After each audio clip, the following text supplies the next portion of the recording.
Thank you, Ron. Thank you, Ron. Ladies and gentlemen, it's a pleasure to be with y'all today, and what a great crowd. Um, if we would, we're going to go ahead and take seats for the members of the committee. Um, and I think we got our video ready.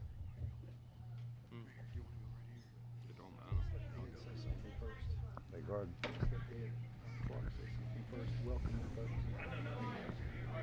Media services didn't come today. All right, very good. At this time, I'm going to turn this over to Ed Clark, the general manager, and let him say a few words, and I think he's got a little bit of a presentation. Thank you, Alan. Uh, First of all, on behalf of the Atlanta Motor Speedway, I want to welcome the committee here and thank them for all their work they've done on this project, really over a significant number of times.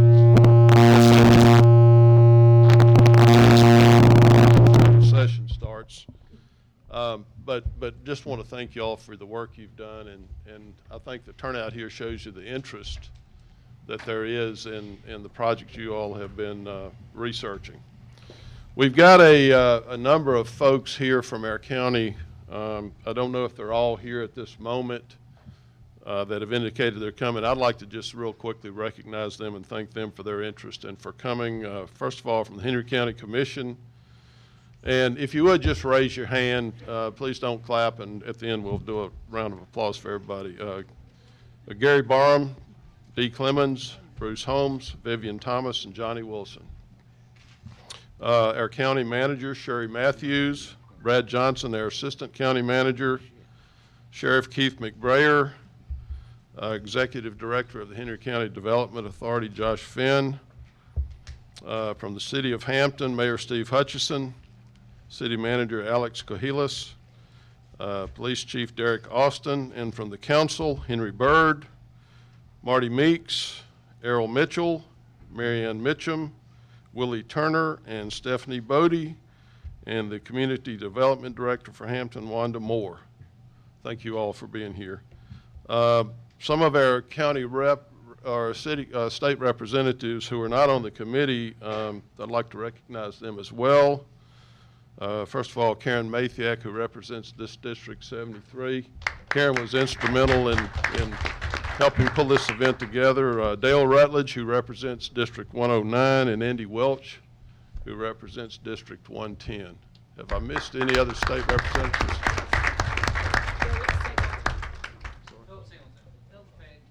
Philip Singleton from Fayette and Coweta County also. Thank you, Philip, for being here.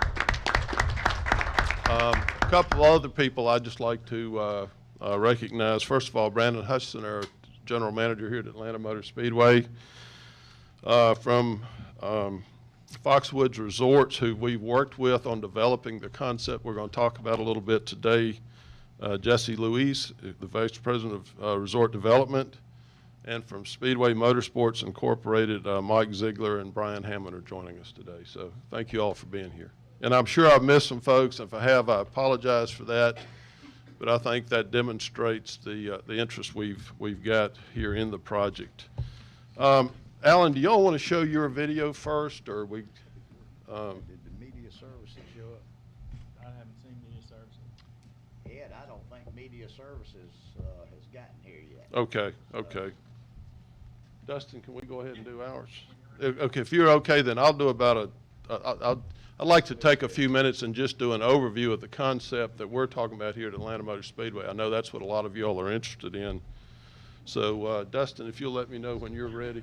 We're ready to go? Okay, great. As you know, Atlanta Motor Speedway opened in 1960 primarily as a NASCAR facility, and over the time we've developed a significant schedule of events that includes our NASCAR weekend that we'll be holding again March 13th through 15th. I hope everyone in this room will plan to attend. We also have other major events like the Import Alliance, the Summit Racing Equipment Atlanta Motorama Car Show, the Imagine Music Festival, the Georgia State Fair. We just recently hosted the Atlanta Air Show.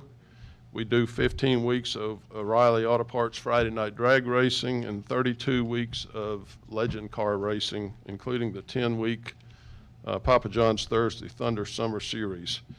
But over time, we've evolved from just being a motorsports facility to really being an event facility. Last year, our facility was used 365 days a year for a variety of events, and I'm not going, in deference to time, I'm not going to go through all those events, but it's everything from automotive events to proms and weddings and everything in between. So over time, Atlanta Motor Speedway has developed into truly a nationally and internationally recognized facility, known to and attracting hundreds of thousands of visitors to our area each year. That's from the United States and other countries. In doing this, it obviously has produced a significant economic impact to our region and our state. And now we're ready to pursue the next step in our business model, and that is combining with a existing experienced operator of resort destination facilities to create a major destination resort here at the Speedway. This is something that would be multifaceted. It would bring people here from all over for multi-night stays, a fully integrated resort. It would include gaming, but it would also include a multitude of other activities. And we would certainly do this in conjunction with and with cooperation for local and state neighbors and representatives. Just if you would imagine, and I want to thank, again, I meant introduce Jesse Louise. I want to thank him. Foxwoods Resorts has been instrumental in developing this, and they're a great partner to our company. They sponsor one of our racing events in New Hampshire, New Hampshire Motor Speedway. They operate Foxwoods Resorts in Connecticut, and this concept that we're going to present to you really was developed by them and us working together. So if you'll imagine for a second a resort that has a major hotel and convention space, timeshare apartments and condominiums and casino gaming, retail shopping, and a variety of dining facilities, everything from very high-end rooftop dining, I call it, to poolside dining. Entertainment activities with numerous types of entertainment and attractions for the entire family. And this could include items like a theme park,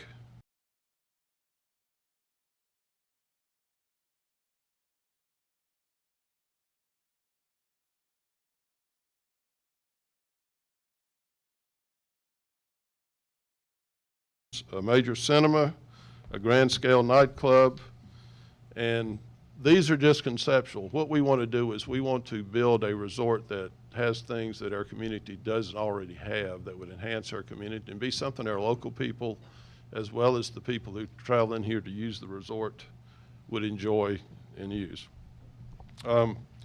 So why is Atlanta Motor Speedway a location for this? We think this is a natural location, and that is one thing that's been consistent in the conversations I've had with people from our community and within the state.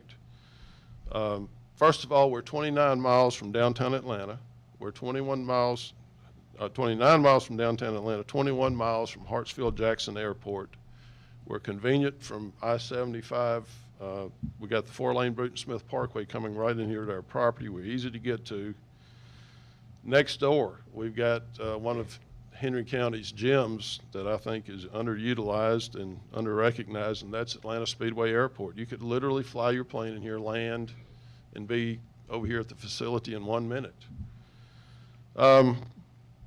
We already have a base, as I said, from our event schedule that we have currently of hundreds of thousands of people who travel here each year. That would be a great base of business for the resort. And we look at it as something that the resort would enhance the events and activities we have at the Speedway, maybe allow us to add some more events, and the Speedway would be a natural draw as people already know us, know where we are, know we're here for the resort complex. A benefit to Georgia, to the local region, certainly would be the major revenues that are derived from licensing, regulation, and tax proceeds. And Alan, I'm sure y'all will talk about this a bit more later. Right now we're looking at these funds would be used to support education, the Hope Scholarship Program, or health care, which is a huge need in the state. But really, it would be added revenues that would be used beneficially by the state of Georgia. So that's a basic overview. You've seen the pictures. We've got the renderings outside. We'd be happy to answer any questions you may have later on afterwards. And I would just encourage everyone to whether you're here locally in the county or wherever you are in the state, encourage your local legislative leaders. The session's going to start next week. They're going to be discussing this issue. Encourage them. I guess you all will go through the process of how this would all have to happen, but we need their support, because the ultimate goal is to allow the voters of Georgia to decide if this is something they want in their state. And putting it and letting the people decide, I can't think of a more American way to do this process. And so reach out to your legislative leaders and let them know you want to vote. Whether your vote's yes or no, I think it's only fair to let the people of the state vote and decide, is this something they want? So thank you for coming. Thank you for your interest. This is an overwhelming turnout. I told Dustin is our promotion and marketing director here at the Speedway. He needs to promote our events like this, because we don't always fill the place up. So Dustin, hopefully we picked up a few lessons we can learn. But thank you all for being here. Thank you for your interest. I'll close by saying we want to do something that all of us who live and work in this area would be proud of. We have no interest in sticking a building up and putting a casino sign on it saying, here we are. That's not us. That's not the way Atlanta Motor Speedway does things. That's not what we intend to do. We want to do something that would be an asset to local people, as well as people who travel here, as they do throughout the year already for our events, and that's what we're striving to do. There are a lot of steps in this process. It's something that wouldn't happen overnight, but hopefully one day we'll all remember this meeting and have the opportunity to enjoy a facility like this. Thank you again to the committee. Thank you so much for all your leadership and all you've done. I know it's a tremendously busy time, and thank you for being here. Ed, thank you so.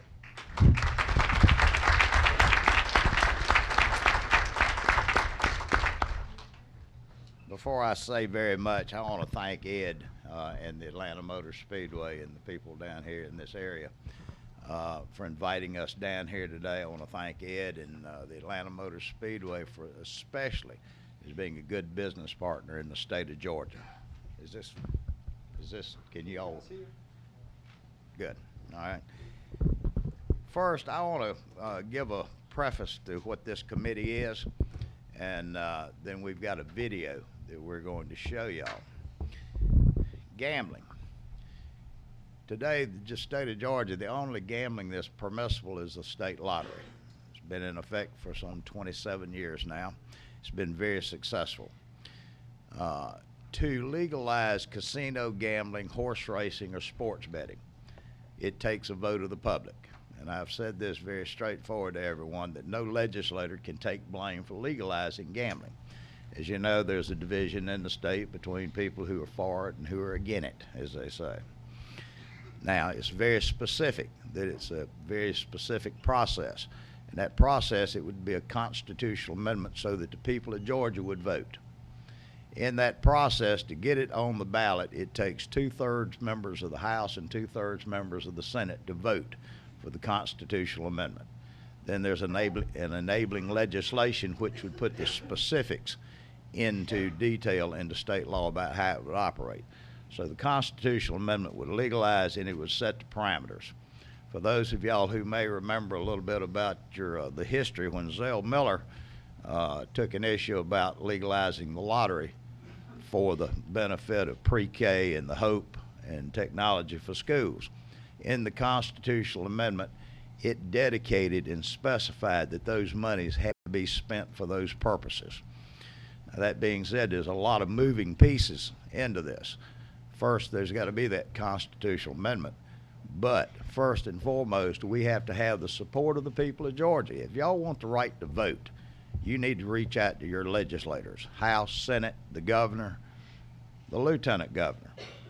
they need to know that there's support to put it on the ballot. Now, most of us have had access to the polls. We've seen the polls at roughly 70% of Georgians say they want the right to vote.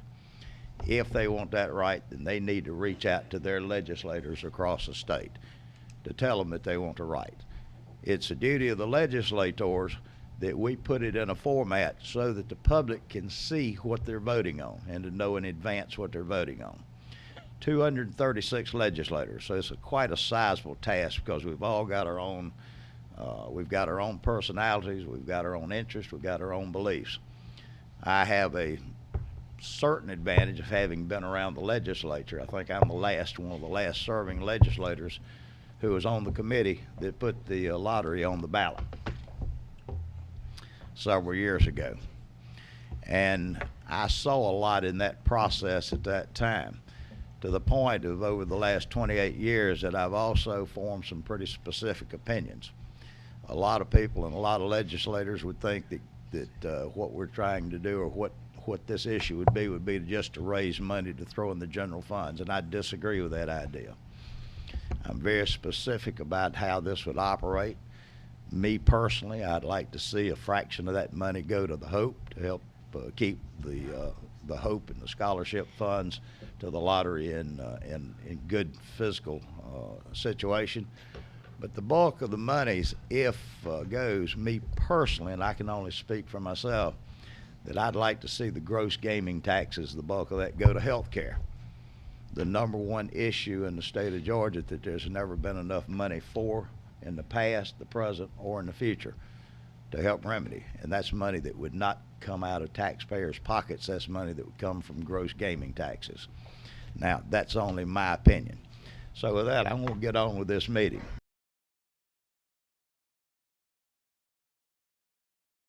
Ralston, during the session last year, or after the session last year, he appointed a special committee on economic development. And of that committee, he appointed three co-chairs to that committee. Chairman Ron Stevens to my left. He's the chairman of Economic Development and Tourism. Unfortunately, Chairman Brett Harrell, the chairman of Ways and Means, the taxing committee, was not able to be here. He's tied up getting ready for the session, and he sends his regrets of not being here today. And myself, Alan Powell, I chair Regulated Industries. So you have three co-chairs, one on economic development, one on Ways and Means, and then one on the regulatory end of this, since this would be a highly regulated industry if approved by the people of Georgia. These are the members that are here today, and I'm going to start to my right and let them introduce themselves to you. Okay. Good morning, everyone. Thank you. This is an incredible turnout. I think perhaps the best turnout we've had so far at these remote hearings that we've done. My name is Jenny Earhart. I represent a significant section of Western Cobb County, District 36, and I'm really thrilled and happy to be with you today. Good morning, everyone. I'm Dale Washburn. I want to thank all of you for being here and for your interest in this. It is a great turnout, and we appreciate your interest. I represent District 141. I'm from Macon. I represent North Bibb and South Monroe County. Thank you, and thank you so much for coming. My name is Penny Houston. I'm from Nashville, Georgia. I represent Tift, Berrien, and Cook County, and I'm chairman of Appropriations Subcommittee Economic Development.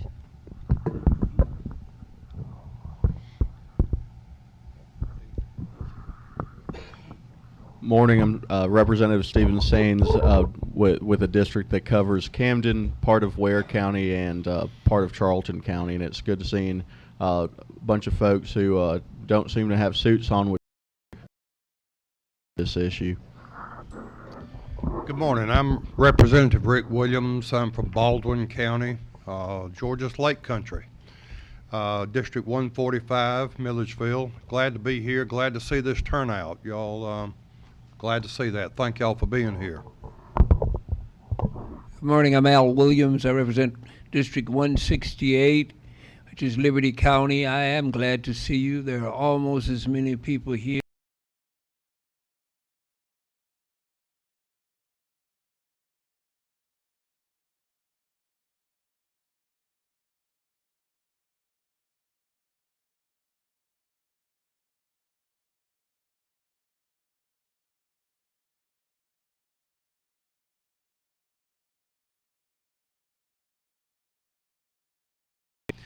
We met with the gaming interest. We met with the horse racing interest. We met with the sports betting interest.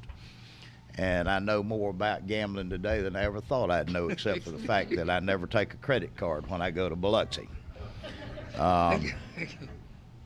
But we had a very comprehensive hearing, and it was more in the tone of the ins and outs of the industry itself. But then we also had a tremendous amount of testimony that came from the business interest in Georgia. And they talked about the economic development and the tourism and the employment. They talked about all of the things that would mean a lot to the people of Georgia. The construction industry that would be generated around this. And that being said, one of the things that we've done is we have prepared a 20-something minute video that would give you a bird's eye view of what we saw from across the business interest in Georgia, and we're going to play that at this time. After we play it, then we're going to open it up for testimony. We'll open it up for questions, comments from the members of this committee to tell you a little bit about what we've seen. And do keep this in one thing in mind. It's like I tell folks, this is about you. This is about the people of Georgia. If you want that right to vote, then you need to be heard. You need to speak up. You need to be writing letters. You need to be sending emails. You need to be talking to the policymakers of this state. And those are the ones who are clicking the vote and making the decision whether you'll have that vote. Something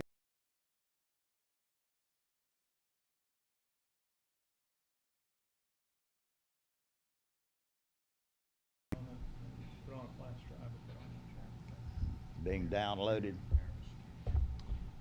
We have another member that's come in, if you would. Introduce yourself. Good morning. I ask you to pardon me for being late. It took me 20 minutes to find this place. I'm Miriam Paris, and I represent House District 142, which is Macon, Georgia. Good to have you with us. How long do we think it's going to take? Shouldn't take that much longer, I would think. You certainly can. Well, while they're downloading the video, we've got a few things. I'm going to turn this over to see if any of the other members would like to say a word about this process while we're waiting for the media to be ready. You certainly may. While they're waiting on the media, let me tell you a little bit about me. I'm Ron Stevens. I'm from Savannah. For those of you that don't know, that if you've been here for a few years, I guess my claim to fame is the champion for the film industry. We now do more films in Georgia, some of them here. Ed, I might add that and around your area, we never did that before. 12 years ago, we were zero in the market. We're now an $11 billion industry. We took a leap of faith at a time whenever we had 2 days of operating capital for people to come in and invest in Georgia, and they did with gusto. They did with loads and loads of investment, hundreds of millions of dollars all over the state to build film stages. So now whenever you see films made in Georgia, you'll see the Made in Georgia stamp. That was a pretty big deal back then. There are those who want to throw the baby out with the bathwater today, but we need to go in and fix this issue. It is something that we've invested in, that Georgians have invested in, and we've got an opportunity to take this into the stratosphere and be a real leader. We started this conversation a few years ago again as they're getting our production ready to go. Just to give you some idea of what we were talking about is a limited number of these destination resorts. Hopefully this would be one of them to really put Hampton, Georgia on the map. We talked about property taxes in one of the other areas of the state whenever we went around, and a lot of the folks were just totally opposed until they found out, wait a minute, they get a percentage of the revenue. There's a possibility of no property taxes in their area. And the more we talk about the jobs, 5,000 jobs per location, that gets a lot of people's attention. By the way, they pay above the average salaries and the opportunity to advance in some of these areas. And so a lot of the folks that were sitting on the fence, even in Valdosta, we noticed the change in attitudes in folks whenever The state of Georgia has the opportunity to vote. The citizens of Georgia has the opportunity to vote, and none of these places are going to come here unless they want to be here. So I think you're going to find once they put this thing on, the phenomenal opportunity we got. Just out of curiosity here, we're talking about the Hope Scholarship. How many of you here, just by a show of hands, either received the Hope Scholarship or the Hope Grant through pre-K, or you have family members that received the Hope Scholarship? Just by a show of hands.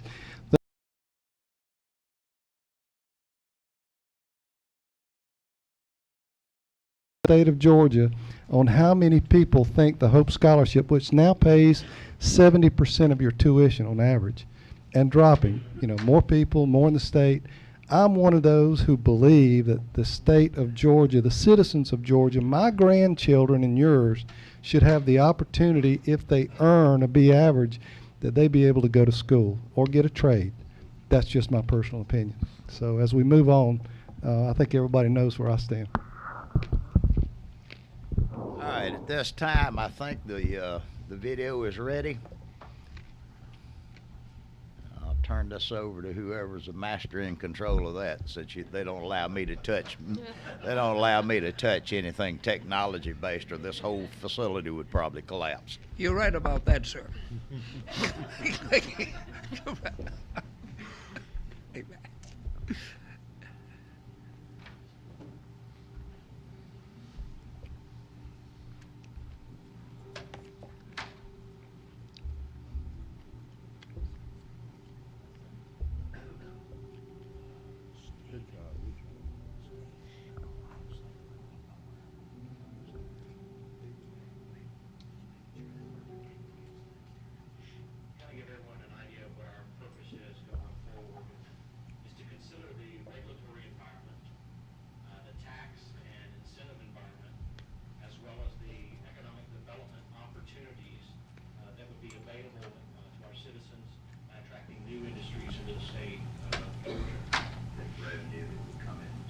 Cycles, quite frankly, in my opinion, on gaming in Georgia. One would be proceeds, taxes on the proceeds from gaming is one, but there's also a lot of other things that will be looked at, and hopefully it'll come out during the course of these 3 days, and that's the general economic development.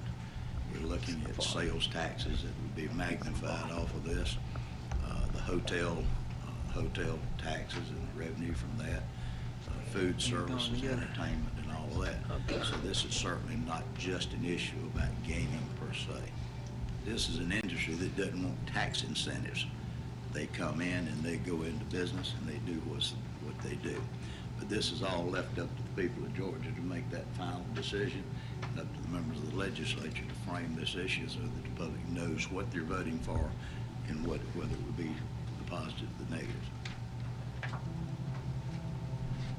It's not the old days of, I think of my grandparents would have seen in Las Vegas, where they would go to play at the slot machine. They'd have a low-cost hotel room and they'd sit and hang out at the buffet for a meal. Today's customers want upscale hotel rooms. They want spas. They want upscale restaurants. They want unique dining experiences. They want a plethora of both gaming and non-gaming activity, where this becomes an entertainment complex that's driven and anchored by the gaming facility, but you have these other amenities that are all part of that. One of the things that we have always stated, that if you're going to do any type of gaming, it needs to be focused on creating those destination resort style places that you can be proud of, that you know that's going to bring that economic return. And then maybe it's on a limited basis. So if it's like, okay, it's a 10-year license or 20-year license, and where does the development go after that? But I think that you always should be taking into account is what is those industry trends. The average person only plays about 2 to 4 hours a day when they stay with us. So they're looking for other things to do, whether it's in our resort or whether it's in the restaurants down the road, the golf courses, the deep sea fishing expeditions. One thing not to miss, our businesses around these operations will also rise due to the people looking for the local experience. When these things open up, the gaming revenue is always the big dog. That's where you make the money. If you're going to be a well-rounded city and a well-rounded resort, you want the non-gaming revenue to catch up. That means you've got good restaurants, you've got good entertainment, you've got good conventions. The gaming revenue doesn't want to go down, but you want them to catch up. And if you can get to a point where the non-gaming revenue is up with the gaming revenue, that means you got a pretty well-rounded economy, you got a great city, you got a good resort. That's what you want. Good people can disagree with each other. So, and I just want you to know that's how I see this issue here today. There's no doubt that this can have a negative impact. You know, I really do not believe that this type of industry is a positive promotion of family and financial stability today. And yet we claim today that most of what we do down here we do, and correct in that we do that, and that is that it's for the children. But I will tell you today that the people who are suffering the most from the legalization of social vices are children. So I want to talk just a minute about problem gambling, because everybody acknowledges, even the industry acknowledges that there are people who will become problem gamblers. And as we expand a market, that creates new gamblers. Let's say 10% of Georgians decided to gamble. If we got any new form of gambling at a 4% rate, that would create 40,000 new problem gamblers in the state of Georgia. 40,000 people that are not only ruining their own lives, but the lives of many others around them. The crime rate goes up 10% in a ring, not in the casino, because look, they hire good people to take care of their own property. It's outside of that property. And again, this is FBI statistics, not me just talking, and not from a movie. They have studied it, and 10% every year that the casino is in operation, not just the first year, every year it goes up 10%. So in its core, commercialized gambling, this is what separates it from any other business in America. Commercialized gambling is a form of financial fraud, and it results in life-changing financial losses for millions of Americans and thousands of your constituents right here in Georgia. The American people, okay, over the next 8 years are expected to lose $1 trillion of their personal wealth to government-sanctioned gambling. So gambling does real harm. It hurts people. Problem gambling is something that we need to take very seriously in this state and everywhere. At some point, we have to look as a legislature, what are some of the social vices that are creating the economic problems that we're having to go raise tax money for? And wouldn't an ounce of prevention be worth a pound of cure somewhere in this process? I'll be the first to tell you, when in 2008, when they were starting to build the casino, you know, I was a young narcotics guy, and I was like, man, we're going to be so busy, it's going to explode, and I would be bored to death if that's all I had to work right now, because it's just not there. It's not happening.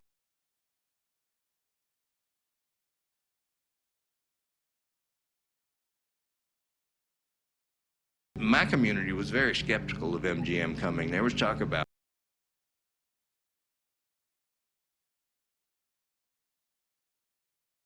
jurisdiction where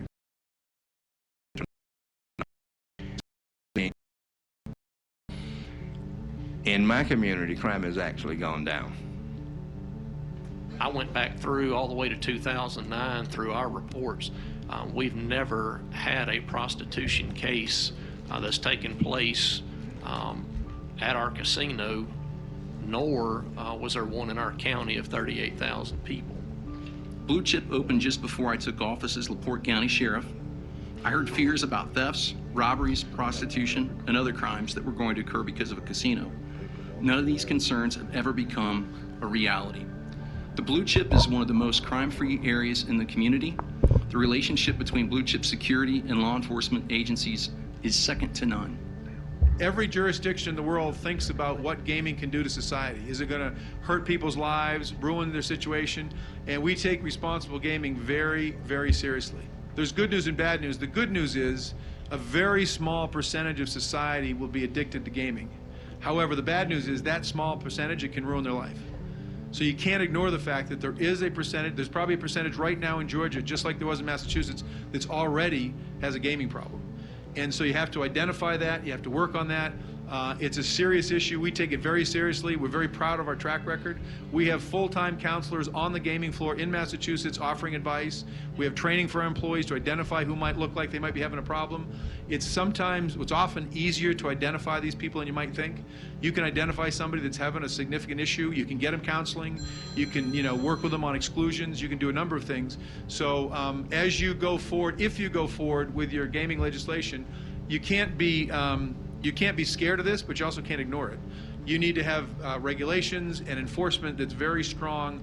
When it's unregulated and unfunded, it's the Wild West. So in states that have put this in and have actually built into the legislation ways to work on it, it's been a big benefit. We had a problem whenever we first put in 1993, I guess, when we started gambling in Georgia. Two issues that we did not foresee was local control. None. You can go without any say-so by the local governments whatsoever. I hope we can repair that. We also didn't anticipate with the lottery, the compulsive gaming, mental illness piece. I hope we can fix that. And I guess just so that I'm clear, we have 2 states in the United States that are non-gambling states. I want to make sure you'd be okay if Georgia joined Hawaii and Utah as no gaming whatsoever. Absolutely, okay. Absolutely, thank you. Until recently, federal law prohibited legalized sports wagering outside of Nevada and a handful of other states. Yet illegal sports wagering has continued to flourish across all mediums, in person, over the internet, and most recently through sophisticated mobile applications. This illegal market has capitalized on enormous consumer demand while offering no protections to consumers, athletes, or sporting events, and providing no revenue to state taxpayers. Georgia now has a chance to fix this, and today's hearing is an important step in that direction. MGM is committed to providing a cutting-edge sports wagering product that protects integrity and gives consumers a compelling reason to move from the black market to a safe, regulated environment. The most recent estimate that we have suggests that it's about a little under $500 million in gross gaming revenue, so a little under $500 million in taxable operating revenue that the operators would have in this market. And so then the state's cut of that would be whatever the tax rate is. If nothing else comes from all these meetings and hearings, the fact that this is an economic engine for this state is first and foremost. When you look at this industry, it's a $261 billion industry. It has a huge economic impact on our country. The charge of this committee, as I understand it, is to look at economic development and economic growth opportunities. You have a chance to put your own Georgia-specific sort of stamp on this industry, depending upon what it is you desire, whether you desire a long-term economic development strategy or just a lot of tax revenue up front. Why would anybody want to do this? I think you can see how Boston ticks off all these. First of all, urban renewal. Casinos don't mind taking on a site that some other people might not really like. You can cause urban renewal because of the financial structure and the urban planning issues we have that might not happen otherwise.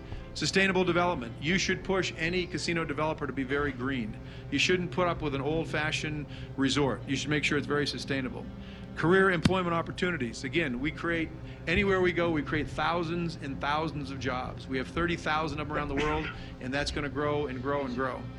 Significant expansion of tax benefits. You saw those numbers. It's hundreds of millions of dollars a year between the gross gaming tax, the regular sales tax, the income tax, and then the separate but the surrounding and host communities. Hundreds and hundreds of millions of dollars a year, which is already happening now.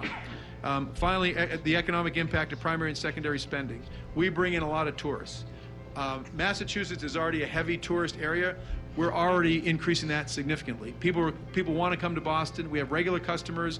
We have a database you can't believe, and people around the world that already visit our resorts are saying, I'm adding Boston to my list. I'm going there for a week with my family. We're going to go every year. So we're bringing in a significant amount of tourism that didn't exist before. The reality is, from an economic perspective, it was one of the best things that could have happened to our community. Gaming impact to date, as I say, 6 casinos, really is 5 casinos and 1 racino. 962 million in taxes, 15,000 plus jobs supported, 713 million in annual wages supported. For Prince George's County, there are a total of 4,833 employees at the facility. In 2009, when the casino opened, there was a lot of speculation on what was going to happen. And the main thing that happened was it helped our county prosper. Many people don't know that, we are just a small tribe of 3,000 people, but we've been able to grow economically across the state of Alabama and worldwide. We were a very poor tribe. We understand what it means not to have the jobs. We understand what it means not to have the education opportunities. We understand what it means not to have just infrastructure of development or government itself. This was about providing the opportunities for jobs, for community growth and development. And Wind Creek Atmore is in the heart of our reservation. And so we made the decision then to build there. Because what this was about. It was about funding our government, and it was about creating jobs. We need big projects like these casinos in this state for these men and women to come work to. Casinos will bring more people into our apprenticeship programs, which leads to more skilled workers. We always hear we have a skilled worker shortage, and it is so true. One way we solve that is by bringing more people bring more people to get trained, and jobs like this can do that. I called my counterpart out in Vegas from the building trades and asked him for some information on the kind of numbers I could look at if we were to be so fortunate to have this opportunity in Georgia. And he said that, speaking of one single casino development, he said that project took place over multiple years, had 3 different phases.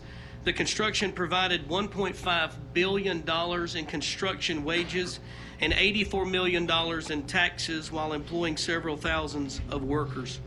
Once open, the property would account for 8,500 direct jobs, 3,300 indirect jobs. The development was projected and did generate over $155 million in annual tax revenue. Those sound like pretty good deals to me from where I sit.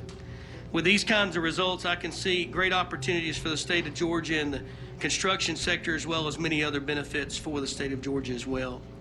The rural Georgia continues to struggle, and here is an opportunity to bring some really nice jobs and industry, sustainable industry to rural Georgia. I'm talking about horse farms, breeding farms, hay farms, oats, training facilities, etc., etc. So I think it's a great opportunity for rural Georgia, and I think it's important to mention that.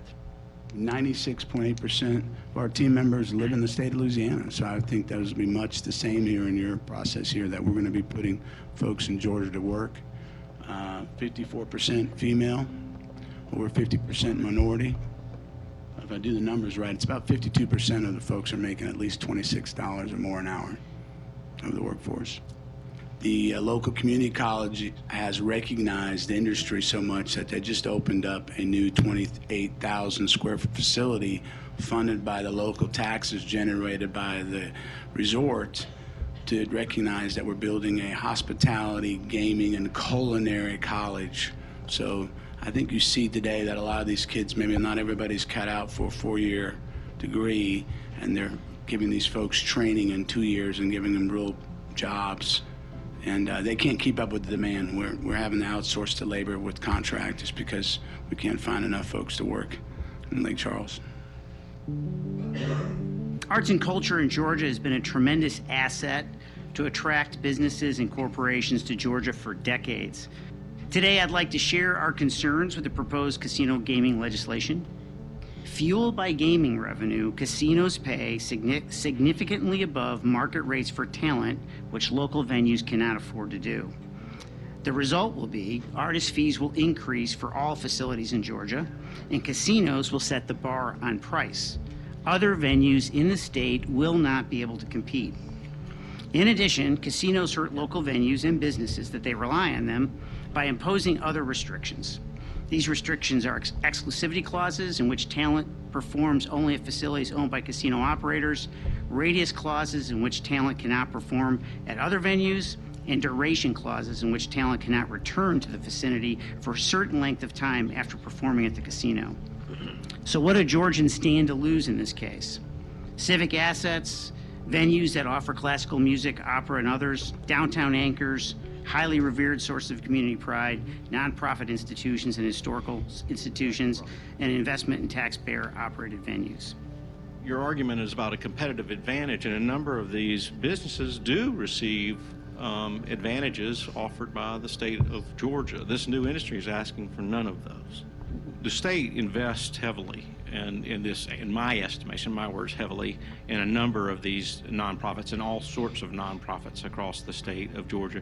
And the marketplaces that we've heard testimony over the last couple of years, many of them I've visited, and they all have wonderful arts and entertainment. DC has tremendous arts and entertainment throughout that marketplace. Boston has wonderful arts and entertainment throughout that marketplace. So the suggestion that we're going to decimate an entire industry, I think, is a little bit far-fetched from what we've seen in other marketplaces. We always knew that we wanted to do our best to try to give back to our government to provide those services that we needed. So we haven't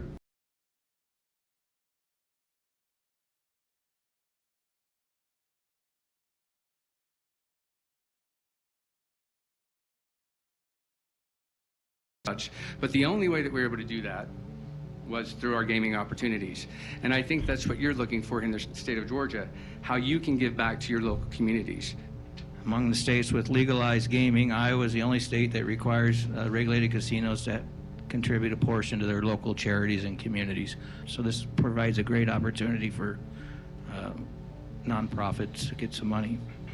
They basically earmark $60 million a year for the general fund, and the rest of the gaming tax goes to rebuild Iowa infrastructure.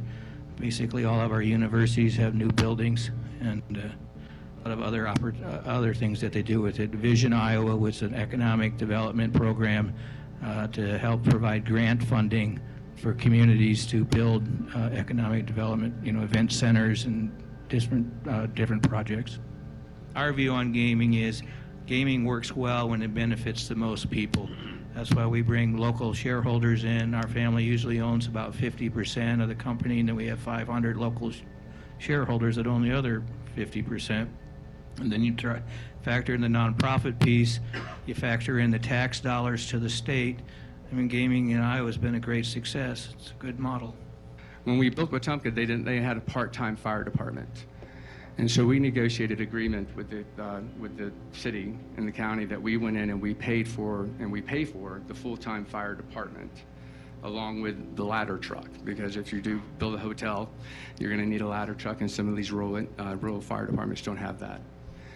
We've had the opportunity to donate to hospitals, law enforcement, arts and sciences, city and state projects. Each one of the counties that we are sitting in, they automatically get $1 million a year for any type of projects that they would like to participate in.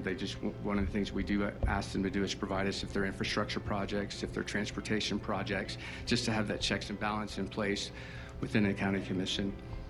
But we had to make a decision back in 2008 whether we're going to compete in the film business. And while other states were deciding that they're going to cap or sunset some of their provisions, Louisiana comes to mind, along with North Carolina and others. And they lost out on the back end because that's where the credit on these states were given. Georgia was all in. And today, because we made that decision, we're a $12 billion industry. We do more films and movies than California. But it's all about that decision, whether we're all in. And I just wanted to thank you, because that took a lot of courage to make that decision back then, whenever we weren't sure what the future was going to be. So you made the right decision. You were all in, and of course the citizens in your area have benefited. And I thought that this comment from the executive director of the Boys and Girls Club of Greater Dubuque was pretty telling. And I quote, "I would tell any executive director from a Boys and Girls Club that if you can get gaming in your community, they are good. I think that overall, they're employing more people and they're providing more educated people with positions. They're having a positive impact." Lottery has been such a tremendous success in providing money to the Hope Scholarship and to the university system. And that's how I look at that. And that continues to grow. That's the reason I continue to think that as long as that stays up and we give and provide the tools for that, then if the people of Georgia legislate and legalize brick and mortar casinos or horse racing or the bulk of sports betting, that's something that could go to another vital area of the state's needs. When I go out and talk to groups, every single time I ask the question, how many of you are in this room are Hope Scholars, parents, graduates, or grandparents of Hope Scholars? We always get the big raise of the hand.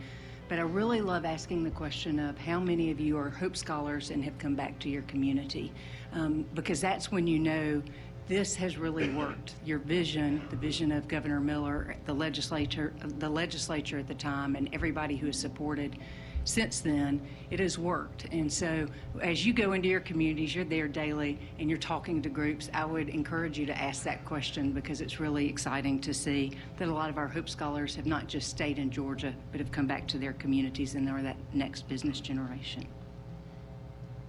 We're talking about brick and mortar construction. We're talking about tourism, resorts that brings people into the state. Not just people in Georgia, but it brings other people in. The same way people go to Mississippi or Vegas or wherever they may go. We're talking about jobs in construction. That's real dollars. We're talking about jobs in material. We're talking about sales taxes paid. We're talking an industry. They're not like everybody else with their hand out that wants a tax credit. Change is inevitable. A lot of things that I thought I would never see in Georgia that I have lived long enough to see.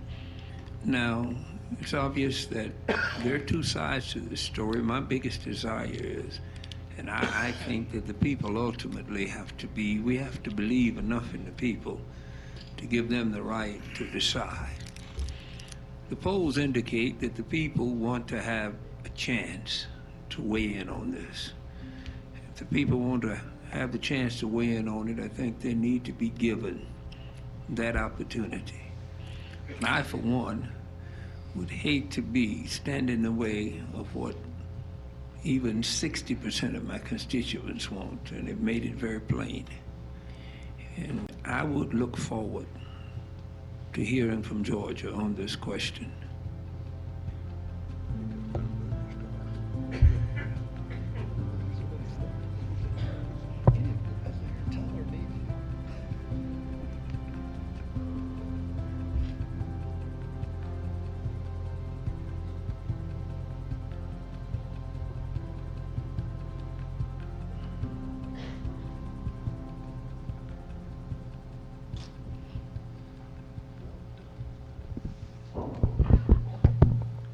Thank you.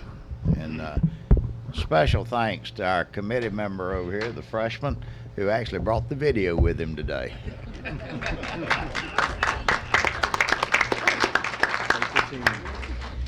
Ladies and gentlemen, I hope that that 26-minute video was a recap of 3 or 4 solid days of testimony. Now, for anyone that wants to get into the little bit deeper than what you just saw, you can go to the website to the Georgia House of Representatives, and on that, under Economic Development, you can sit there. If you need something to put you to sleep, you can sit in bed and watch it for probably about 20-something hours worth of testimony, if you want to get into it. As you can see, the video that we brought forward, we put both sides of testimony. Those who were for it and those who were against it, those who were talking about the business itself. Now, we're going to open up we're a listening group. We want to hear what y'all have to say. So that being said, in a minute, I'm going to open this up to questions. But I want to give you a little bit of background, a little bit more background than what I did at the start of the meeting today. As I told you, it takes a constitutional amendment.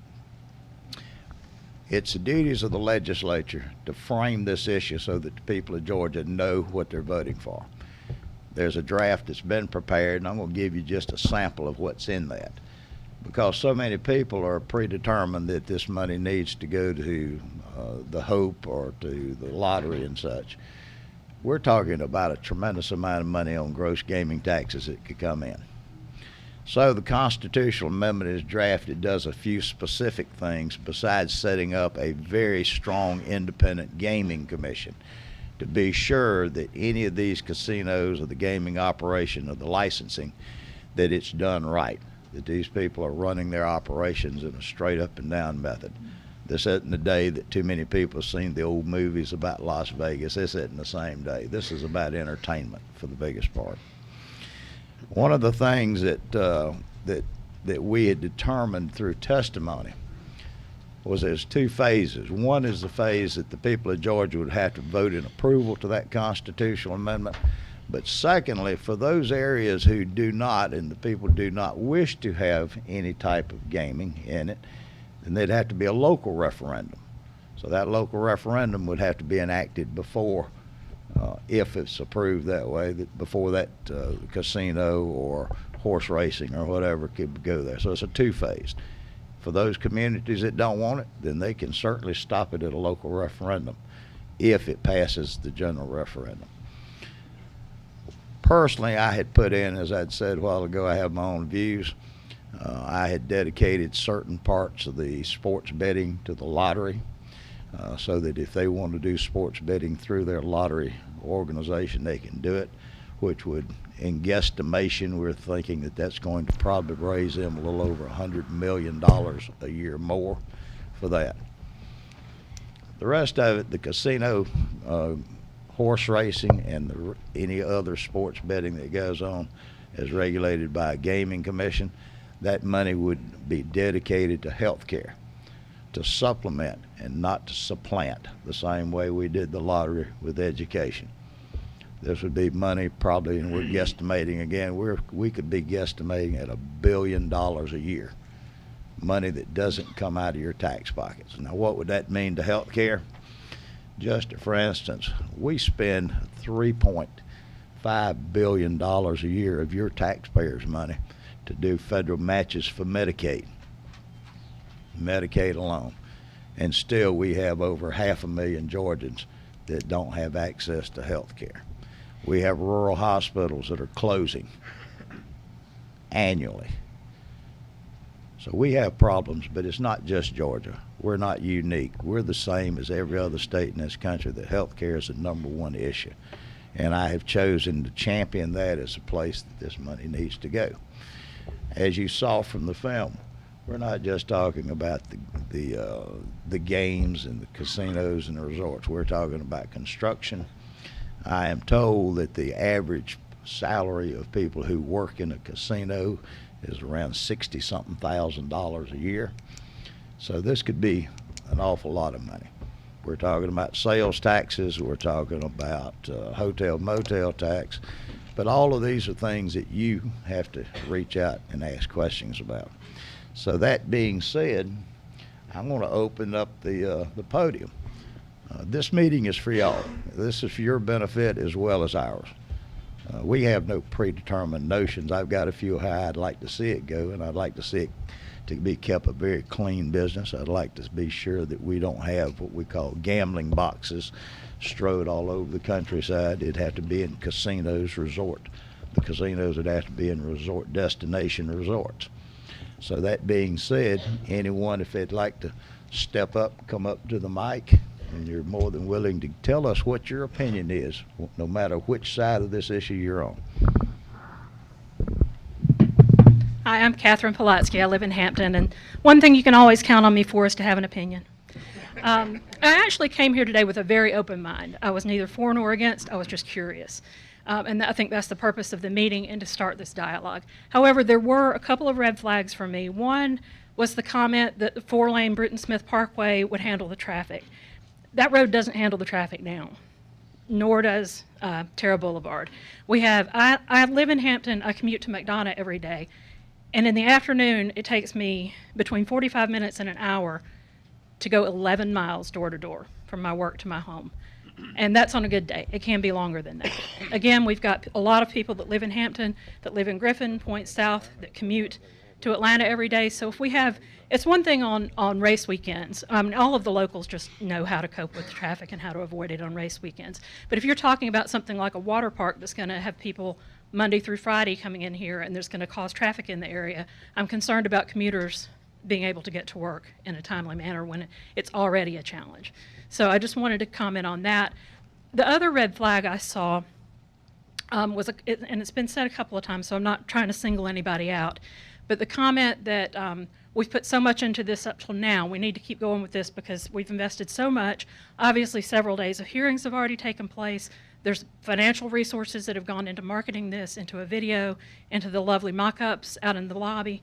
But that is a logical fallacy, and it's called the sunk cost fallacy. And that is where you keep going with an idea, not based on its merits, but based on how much we've put into it up till now. And if we quit now, all of that time, all that money, all those resources will have been wasted. But that is absolutely a logical fallacy, and I just want to encourage our elected officials, and I hope it does get to the point of being voted on by the public. And when it comes time to vote on it, I just want to point out that the best thing to do is to vote based on the merits of the idea, not what's been invested into it up until now, because that's not our responsibility. Our responsibility is to evaluate the idea on its merits, and I encourage the voters and our elected representatives to do the same. Thank you, ma'am. Thank you so much. Yes, sir, if you'd identify yourself. My name is Mr. Farmer. I'm a proactive community activist. 24 years United States Air Force. I laid my life on the line for this country every day. I was at a location, if a gentleman said that he would do what he said he would do, I might not be here today, but he did not. People come and give this information about progress of our county and everything, and I'm all for that. But in the end line, I don't see a lot of results that they promise. MARTA came to Clayton County promising. They have not delivered what they said. The Board of Education has came, and then all that, they was talking about the Hope Scholarship. Our county is still hurting in that. So we're putting a lot of money, a lot of time, and a lot of effort, and I think you'll put the horse before the cart. I got an email that's saying, and y'all can see it today, somebody gave Terrell Boulevard $23.6 million to expand it, and that expansion is going on right now. So whether we vote plus or minuses, I think it's still going on because you're putting too much money into the effort already. I do not believe in, as an Air Force person, and seeing this, because I had to put numbers aboard before those way above me, that whether you vote or not vote, that's what those people that do computers, computer programmers, they make that thing do what they want it to do. So I don't believe in that. So you do what you got to do, but tell you that the fact that I held my life on the line, what you promised, you better deliver, else I'm going to hold you accountable. I have voted for 4 people in this county, and only one of them that I believe had took my vote seriously. When I go to the commission meeting, I wear a shirt, the majority of the time says a vote is a terrible thing to waste, because 3 of those people are not doing what they said they would do or what I thought I was voting for. So if it goes in your favor, I'm going to come back to you and hold you accountable, because in the United States Air Force, I was held accountable. For 24 years, due to my training, the authority, and the power they gave me, I did not lose not one person under my command. And I had to speak to all of the people. Not, sir, I would like you whispering you when I'm talking. Okay? I was held accountable. Mother, father, sister, brother, cousin, aunt, uncle, friend, or enemy. Not one person in 24 years did I lose a person under my command. And they held me accountable, and I'm going to hold you accountable. Thank you. Yes, ma'am, if you could identify yourself. My name is Catherine Gilbert. I have lived in Henry County for 22 years. I'm a Badger born and bred, but after more than 20 years, probably 40 years of my married life, I've lived south of the Mason-Dixon line, so you can't call me a damn Yankee anymore. I served as a Stockbridge City Councilwoman for 4 years. I served on my Homeowners Association Board of Directors for 10 years, 8 of them as president. I think I was a little but I have been involved and engaged in communities wherever we have lived in 53-odd years of marriage. I saw when we moved to Henry County a land of opportunity, a huge land of opportunity. And that's one of the reasons why we cast our vote with Henry County and moved to Stockbridge. We live in the Eagles Landing area. Yes, I was a proponent of the new city of Eagles Landing, but that's over and that's behind us now. We move forward.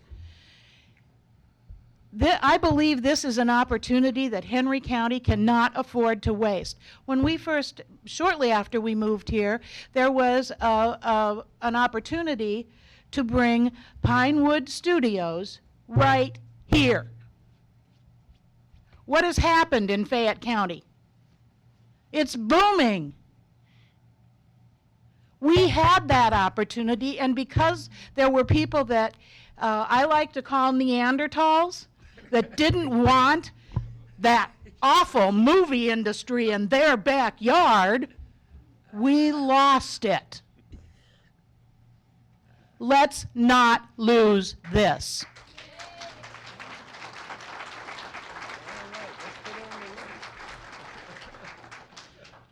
We have this opportunity. And North Atlanta, all that stuff's going on up there. I kept waiting. When's it going to happen down here? It's got to. We're closer to the airport than anywhere on the north side of town. Do we need infrastructure improvements? Absolutely, yes, we do. But Henry County, South Atlanta, our time is now.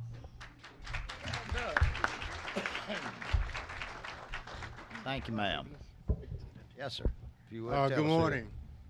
My name is Willie Brown, and I listened to the presentation. It was great, but first off, I want to just thank the Atlanta Motor Speedway for putting on this event this morning, and for their partnering with the county of Henry County by being here. They have been very, very good hosts for the Speedway being here. I think this will be a great project for here, but I'm neither here for or against it. But I think it'll be a great project for this area here, based on the Atlanta Motor Speedway and their commitment to Henry County and their ability to partner with great individuals to move the county forward. The only concern that I have is how would it affect the tax base here in Henry County?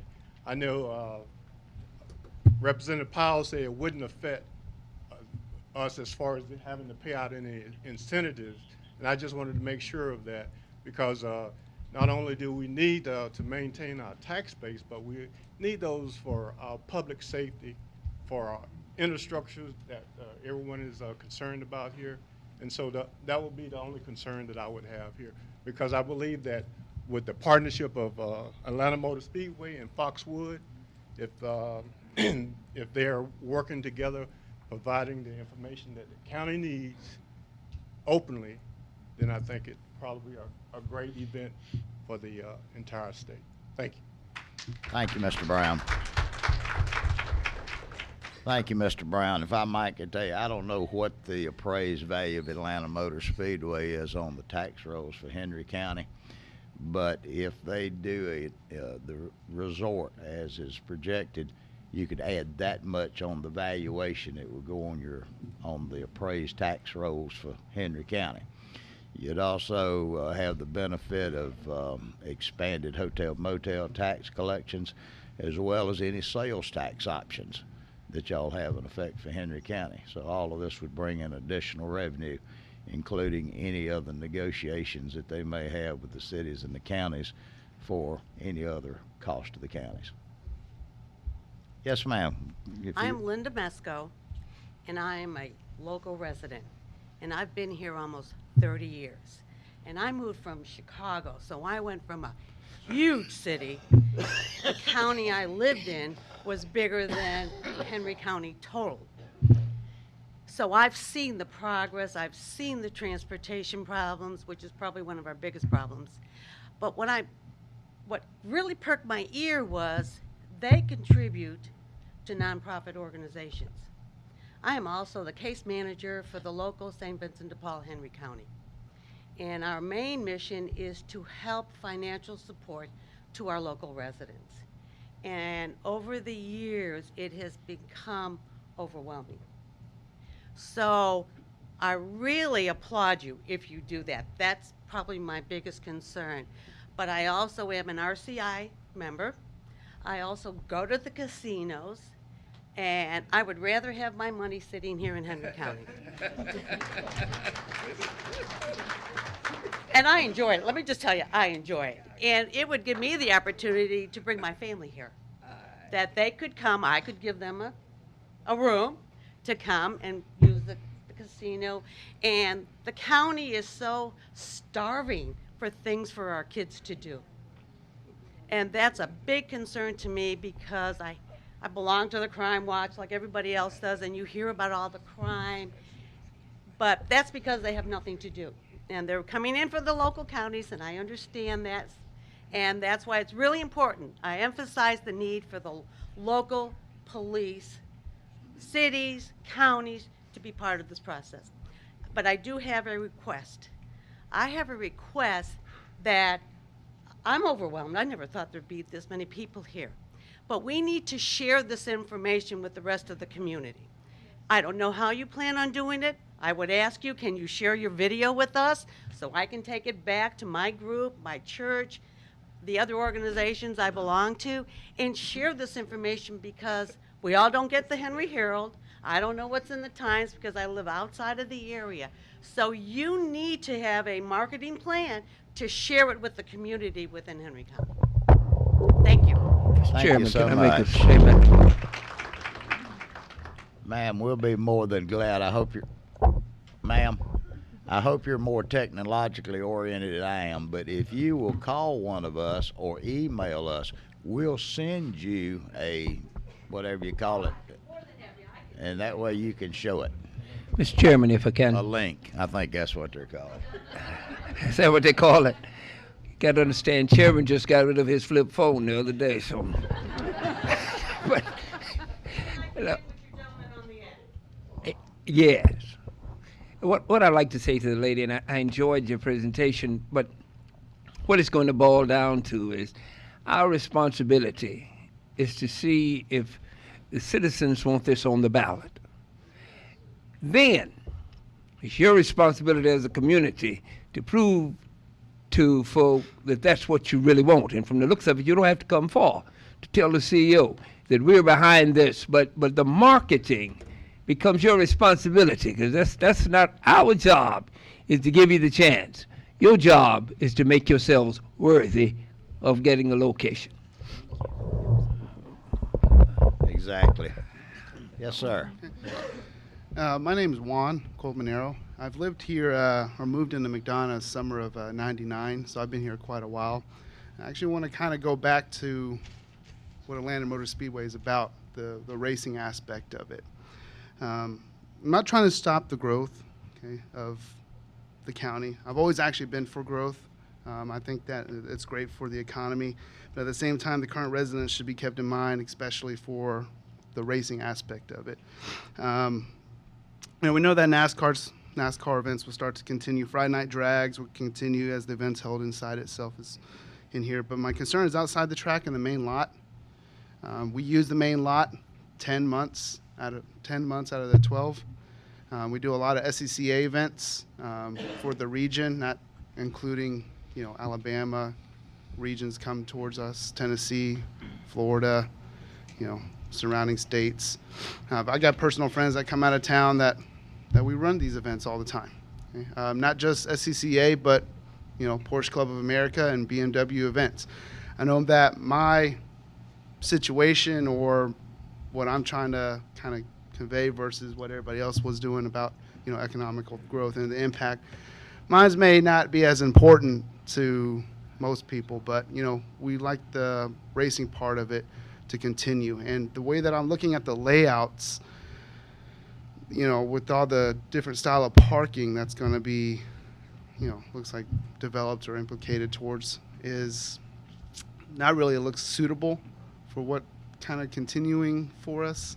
Not only that, but with all the events that are running, pretty much casinos and the water parks and the tourists and all that stuff running 24/7, how is that going to kind of impact some of the driver events that are going to continue to go on here, as most of the time that we need a closed course, for safety and things like that. And it's just stuff like that that we don't want to end up on the streets. We already, I think we saw the other day 11 Alive, where street racing and things like that are continuing on the streets, and that seems to be a big issue for some people. So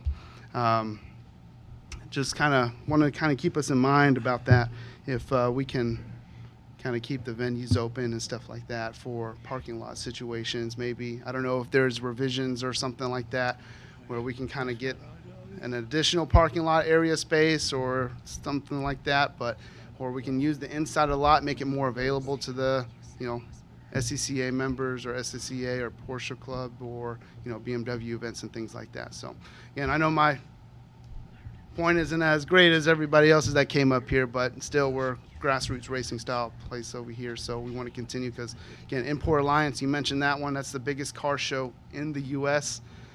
It brings over 10,000 cars in a year, which is sometimes cause more chaos here than it does, but it does bring in revenue, but also brings in some negatives too as well. So I appreciate you listening to me. Thanks again. Thank you so much. Yes, sir. Hey, guys. Hey, I'm Scott Davidson with Keller Williams Realty. We have a top real estate team in this area. We sell a couple hundred houses a year, and one of the things I think the implication of all this would be really, really great is based on the ideas of how much the average salaries would go up. One of the challenges we see in this county is we were probably number 2 behind Vegas in house growth back in the 2000 house burst, and then when it really burst, just like a pendulum swings hard to the right, it swings just as hard to the left. So we had massive devastation with something like 4,500 developed lots that had no houses on them. And so I get phone calls all the time from sellers saying, well, I'd like to sell my house. I'm like, well, great. When did you buy it? 06. How much did you buy it for? $325,000. And they say, well, I still owe $300. And I'm like, well, you realize they're building new construction down the street for $279, right? And if all things are equal, mama's getting a new house. She ain't buying your resale, right? And so what we're having a problem with in this county is that a lot of the economy has not recovered in the housing market still. And right now, it's actually almost an ongoing joke that the luxury market of housing in Henry County starts at about $300,000. In California, you can't get a one-bedroom shack for $300,000. And in here, you can't sell a house very well for much over $350,000 or $400,000 because the average household income is so low that a family can't traditionally own a $350,000 house. It's too high of a mortgage. So what I hear positive is that if you guys, really think that the average salaries for jobs that are going to be brought to the area goes up, if you figure most families are 2-income families nowadays, and you've got 2 incomes at $50,000, you've got a $100,000 household income, which provides the opportunity for the builders and the developers to come out here and build $400,000 and $500,000 houses, which does help the market because as you sell $500,000 houses, the people that have the $200,000 and the $300,000 houses can actually sell their house as a resale now. Right now, the $300,000 resale market is really hard to sell because the new construction's still at $300,000 around you. And like I said, all things considered equal, you got a 12-year-old house that's $300,000, you got a brand new house, $300,000, most people are going to go brand new. So I just want to kind of throw that as an idea of how that's going to affect the real estate market because I really think it would positively affect, obviously you have the ancillary, things that are going to happen around the casino project, but it will help the housing market of all of Henry County. So I think from that standpoint, it's a real positive thing, just from that note. It's great. Thank you. Yes, sir. Hello, my name is Alfred A. Williams. I'm a 27-year military veteran, retired from the U.S. Army. One thing that as I look around, I see a lot of people here, the age level. In the military, we look at things a little bit differently, as in, I'm not here to stay. I got to train the next guy behind me to take my place at any given time. The same thing goes with our communities. We're not here to stay. I don't see any 20-year-olds here. Our youth, when we're looking at our youth, and as they're going through, a lot of our kids, we're putting them through college and they're graduating, but the only job they can find, because they're not certified, is at the outlet mall as a cashier, making that minimum wage. Or they're at those buildings that don't have anything in it. They're called third-party logistics, which they just do basic labor. There's no future in that. What I do see here is an opportunity. It's not an opportunity for me because I'm 54, so I'm going the other way. But it is an opportunity for my grandkids. It is an opportunity for my kids that they will have something to look forward to move into. And about the houses, most of our kids are living with us. Just being real about it. They can't even afford apartments. So they got to have a job they can afford to pay. And if they don't find a job here, then they have to go to Atlanta. And if they go to Atlanta, they're on a highway 3 to 4 hours instead of being here raising their kids, which causes the community to raise their kids. So my eyes, if we can get this, make this happen, I think it'd be a great thing for the future. Thank you.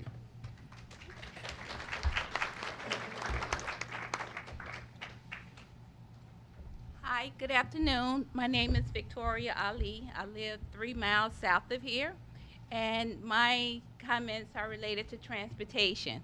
I commute every day into the city of Atlanta for work. We're 29 miles from the city, but my average commute is 2 hours in the morning and 2 hours in the afternoon, mostly spending over an hour on 1941 R75 traveling into the city. My concern is that if this proposal passed for this huge development here, that you also consider and incorporate some mass transportation into the city other than MARTA. Because if I took MARTA, my commute would probably be 3 hours in the morning versus 2 hours. Thank you. Thank you, ma'am. Let me ask you something, Mr. Chairman. I just wanted to say, sitting in here and see, oh, you have a fine operation here, but down in South Georgia, we call this hog killing weather. Man, it's cold enough in here to hang hogs. But I'll tell you, but I wanted to say, the gentleman that just left, I'm freezing, man, do something. But, well, I haven't nodded one time, believe me, it's keeping you awake. But the gentleman that left at 54, 2 things he asked. First, where the young people, they better be working. But the second thing is, at 54, and he said he's through, I was 54 before I had any extra money to spend. But he's on the top side. This is a great opportunity, and I'd like to be 54 again. My wife would like for me to be 54 also. But just to have an opportunity that's going on. I'm not even going to respond to those comments. Yes, ma'am. Yes, my name's Kelly Coffey, and I've lived in Henry County for over 40 years. I was born in Clayton County, and we moved to Henry County when I was 12. And about 2.5 years ago, we sold 40 acres on the other side of McDonough and moved to the condos here at Atlanta Motor Speedway. And there are several in this room, a lot in this room, that live in the condos here at Atlanta Motor Speedway. So this will be going on in our backyard, and we are excited about it. We are wanting this to come. I think it's a great opportunity for our area. So just letting y'all know that we're all behind it. For the most part, everybody I've talked to, we're behind it, yeah. Thank you, ma'am. All right. I wasn't going to comment. I kind of keep to myself and I observe and just observe everybody's comment, and I keep to myself. But what changed my mind is the gentleman that commented about the youth. My name is Hilda Loyola Enriquez, and I live in Henry County for the last 15 years. I came from Miami, Fort Lauderdale, West Palm area, and it's very cluttered. And at that time, of course, I was a little, younger, And the excitement of the traffic and the buildings and all that got to a point where I wanted to find something more calm. And I came here to Henry County after researching a lot, and Hampton was a great idea. I love how it's been developing, how it's growing, and I'm excited to hear that this project is on the books. I'm excited because 4 years ago, I used to work in Peachtree City, and 4 years ago, I left that job, and I started my own business here in Hampton, and I work with construction also, but I work here south of Atlanta. The only jobs that I would be able to get right now is in Atlanta. Alpharetta, Atlanta, Sandy Springs. There are no jobs here to fit what I do. And knowing that there is an opportunity here to have a job here, I think would fix my transportation problem, honestly, because I can walk here. But not only that, I work with the youth. One of the biggest problems that we have with the youth, when I work with them and they comment to me, they can't find a job out in this local area that is not minimum wage, or it's just kind of a waste of time because they don't think that they're moving up ahead or they're making any impact in this community. And I think this is an opportunity for our youth to make an impact in our community. I honestly do. And I know that there's some issues, but if we work with our local government, with our police department, with our fire department, with the departments, the social departments that we're going to need, I think those issues, it will be minimized. So that's what I wanted to share with you today. Thank you. Thank you, ma'am. My name is Yusuf Ali, and I also live about 3 miles south of here. One of the concerns, one of the elements that I didn't hear, and I'm glad to see my representative Mathiak. One of my concerns that I didn't hear was if this project is seeking tax abatement. And the reason why I asked that, which is good, because many times our school tax is based upon property tax. And if we are exempt from property tax, then our school will suffer. So I want to make sure that we're not comparing this project with the Hope Scholarship, and at the same time seeking some type of tax abatement to get the project going. And if so, I think we need to work closely with the school system to make sure that we get the proper taxes that is due to the schools here. Thank you. Thank you, sir. Yes, sir. My name is Willie Turner. I live here in Hampton, member of the City Council. I used to live in Vicksburg, Mississippi, and they introduced a program like this to bring in two casinos. A lot of people was against it at the time, but they got it passed. It brought in taxes, so the taxes went low, home value went high. They was thinking about it was going to be congestion like I heard earlier, but the congestion came from people who got the jobs there. And not only that, now they have 5 casinos there, and last year they brought in horse racing. As taxes went to the schools and everything to benefit the local people. It's not the problem, the money we get from the organization. It's what the local officials do with it after they get it. It's not up to them to manage the money. Local officials get it and they put it to good use. And as long as that happens, the city and surrounding area are going to benefit from it. We just have to manage the money right when we get it. But the casinos there, they did a lot for this town infrastructure, and they built roads and stuff like that, and brought in lots of jobs. Not low-paying jobs, but good jobs. So they're doing that right now. And last year, they brought in the horse races, like I said, and they're still building. So it's not we're afraid of change sometimes because we don't understand it. But once you understand it and you see the benefit of it, and then it's all right. We have to give it a chance. Thank you.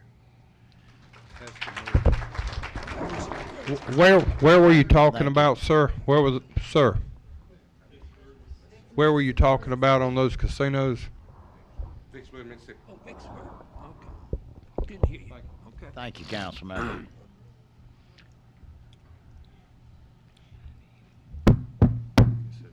Opportunity don't knock often. And when it knocks, you need to take advantage of it. This place, I have lived here since '92. I lived in Jonesboro from '69 to '92. I'm within 100 miles of where I was born. My daddy moved to Atlanta from Alabama because there wasn't any jobs where I was born at, and I've been in Atlanta ever since. I have been at Atlanta Motor Speedway since 1993. I volunteer for the events. I've worked here. They've had projects that I've worked on and helped with. I'm going to tell you something. You're standing in one of the greatest facilities there is around, because there's nothing that Atlanta Motor Speedway does that's not first class.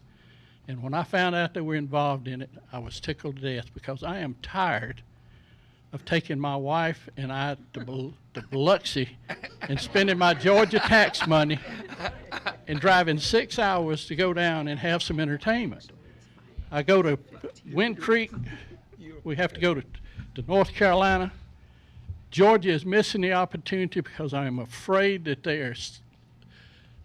the government is afraid of losing money from the taxes, because they've got the only gambling going on in the state right now. And when they got it, I don't know how much else you want to have. I want my freedom to be able to exercise my right here. I don't take my grocery money. I understand the bad things that come with addiction. My wife wants to move to Biloxi, and if we did, we'd be broke. But the good part about this, I probably will never live to see it finished. That's the sad part, because I believe in it, and I've thought for years that it ought to be here. This area with the ruralness of it, and the young man was talking about houses. I imagine there's plenty of people in here that's tired of seeing houses built in your neighborhood that you get nothing off of other than traffic and problems. They talk about the traffic. The houses bring all the traffic. Somebody said that we need to address the infrastructure. I said, you and I won't pay enough taxes to address the infrastructure for something that we presume is going to come. When they start building this, they will start changing the roads. They'll start doing adjustments and changes to what they would do. I tell the story. I lived in a 3-story apartment house when I was a kid on Oglethorpe Avenue in Atlanta, which run right beside where they built the Braves Stadium. And when I was 10 years old, we played on a concrete slab out back on the weekends that they were putting I-75 in, right beside the stadium. And I've seen them working on it ever since I've been here. And as long as we're alive, they will still be working on the roads, because you can't build enough roads to accommodate the problems. And we're going to have problems, but we can address them and we can satisfy them. I've seen Mr. Clark since '93 address problems here at this racetrack with traffic. They've done things to work on traffic with the state and get this traffic so they can get the people in and out. So I am excited about Atlanta Motor Speedway being involved in it, because I think it's a first-class facility and it will do what's right for the community. Tell us your name. Ed Hendry. I'm the other Ed at Atlanta Motor Speedway, because when I got somebody down, they said, can I go here? I said, well, tell them Ed said it was all right. Just don't tell them which Ed.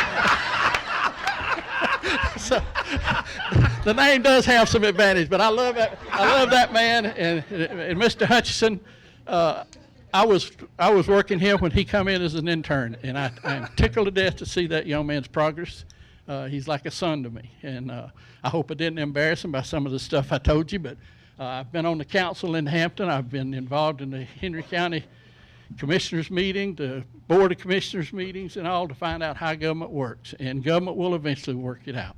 Ed, I see your hat there, and I just wanted to thank you for your service at a time in Vietnam that most people didn't. Thank you, sir. Thank you. I tell people it was my pleasure at the time. I just didn't know it until I got home and found out. Can I call you for some tickets? Can I call you for some tickets, box seats? Come on. Well, I'll tell you a story right quick. I go around to Mr. Clark's suite during the race time, and if there's people in now that he's invited up to his suite while a race is going, I said, you want to go down and stand behind pit road and watch the pit action? And they said, yeah. So I said, come on. We get in the car, and I bring them in, take them up, escort them up, let them see how the firsthand right there behind the pit crews. And then we turn around and get them back out of there and take them back to their suite. But I mean, I love showcasing this place because it's just fantastic and getting to talk to people about it. And I hope I didn't embarrass you. I don't get any. I just get a pass. Thank you, Ed number one. That's a tough act to follow, I guarantee you that. My name's Alex Cohilos. I'm the city manager for the city of Hampton. I have a technical question for the committee. I don't know if it came up during any of your research, but the chairman used a phrase which caught my attention and prompts this question. I know that you used a phrase, brick and mortar, that this will be a brick and mortar facility.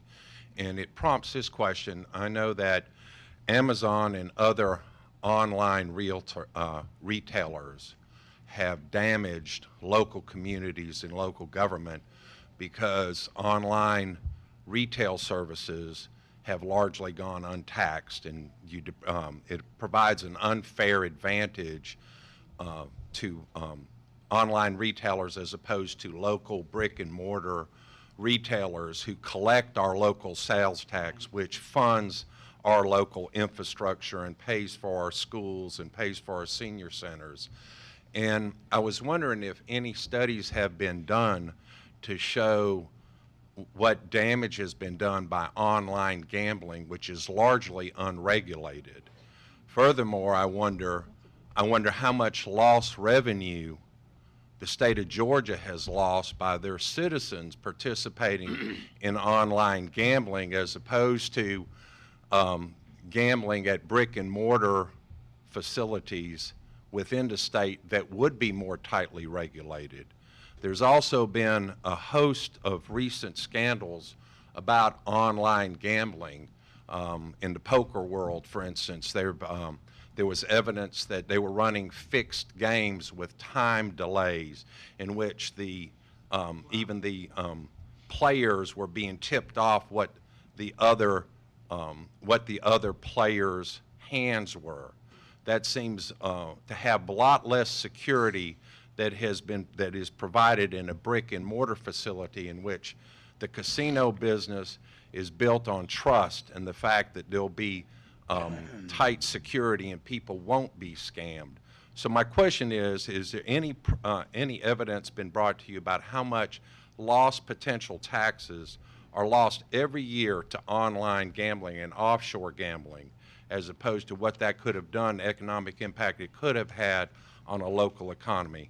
And that's just food for thought. If you haven't asked those questions, I think that it certainly intrigues me. I'm a citizen of Georgia, and I would like to know before I cast my vote. Well, I don't know if I can give you any specifics. I don't think there's any particular numbers that's available about what. I can give you the speculative numbers. Speculative numbers are actually the real numbers are on sports betting. That Georgia is number one in the that we're the 14th largest sports betting bet in the nation, and that's based on the online. online sports betting is, you know, I see a lot of y'all in there that are my age. Y'all probably used to have somebody you could go see and bet on a bookie, what we used to call them. And Statute of limitations you know, gone. and you'd make your bet. Well, you know, obviously that's gone out the door because everybody bets on these things now. And they say that that Georgia is 14th in the nation for sports betting. So, whatever that revenue would be that's being lost, people are betting. They're betting offshore app-based betting and all of that. I couldn't tell you about the poker stuff and all of that kind of stuff because we don't have casinos. I can tell you that Cherokee and Murfreesboro in North Carolina, right across the line. That's an hour and a half from my home on Lake Hartwell. And I can tell you that people take buses up there. Churches carry a van full of old folks up there for entertainment in the afternoons. They won't admit to it, but if you go up there, you'll see the buses lined up 3 deep to the mule. The gentleman, Ed Number One, spoke about Biloxi a minute ago. Folks go to Biloxi. I dare anybody to go to Atlanta airport that they don't run into their neighbors on their way to Vegas or wherever it is they're going. You have gambling in Alabama. You can go no further than where most of these gentlemen just drove from on the coast of Georgia. The port at Jekyll Island houses the ships to nowhere that goes out twice a day to the 3-mile limit to allow gambling. So, you know, to me, I look at that revenue. Now, as an elected person, I look at the possibilities. I try not to think of myself as a hypocrite, but I see that money being spent. I see those folks that go to that. Sunday school class, it's been my experience that during football season, it's hard to get the class organized for Sunday school lessons before they talk about who they had bets on Saturday on the ball games. So it is a great American sport, and yes, we're losing a tremendous amount of revenue. I don't have problems with the Cherokee Indians, don't have problems with the Porch Indians. I don't have problems with anybody. But I personally would like to see, if an activity is being done, I would like to see that revenue stay in the state of Georgia, quite frankly. So specifics, no, I don't think there's any studies. I don't know how you could do a study. But I can tell you that Cherokee, for example, is probably, if it's not number one, it is close to the number one grossing casino in the United States. And you have to ask yourself your question, why is it the number one or close to number one grossing casino? Because they cater to Atlanta, Georgia, and Georgia citizens. And that's something that, you know, but there again, I go back to what I said. This is up to the people of Georgia to make that decision. And and I'll go ahead and preface this comment, and I certainly appreciate all the testimony in here today, and I'm learning a lot as I'm hearing this. Some of it, quite frankly, is going to need to be addressed with your local officials and the Atlanta Motor Speedway folks if this comes to fruition. But what I would also tell you is for those of you who are interested in this proposition that could be a constitutional amendment, it's not just a matter about talking to your fellow citizens. It's a matter about talking to your elected people. It's also a matter about going across the state, because it ain't just about Henry County. It's about all 159 counties across this state and the citizens across this state. So it's about taking issue. It's about saying, I want a right to vote. It should be their right to vote, whether they want to vote for it or against it. That's their right to vote. You know, if you notice that on the film footage that we had, we put both sides of it on there. You know, I have no problem if somebody's against it for whatever they consider moral reasons or gambling addiction. I have no problems with that. That's their right to vote. But we've reached a sad state whenever we don't let people vote. And so gambling, I think that I think that we're talking about a tremendous amount of revenue that's being lost. Thank you for taking my question, and thank you for the answer that you gave me. Thank you. Thank you.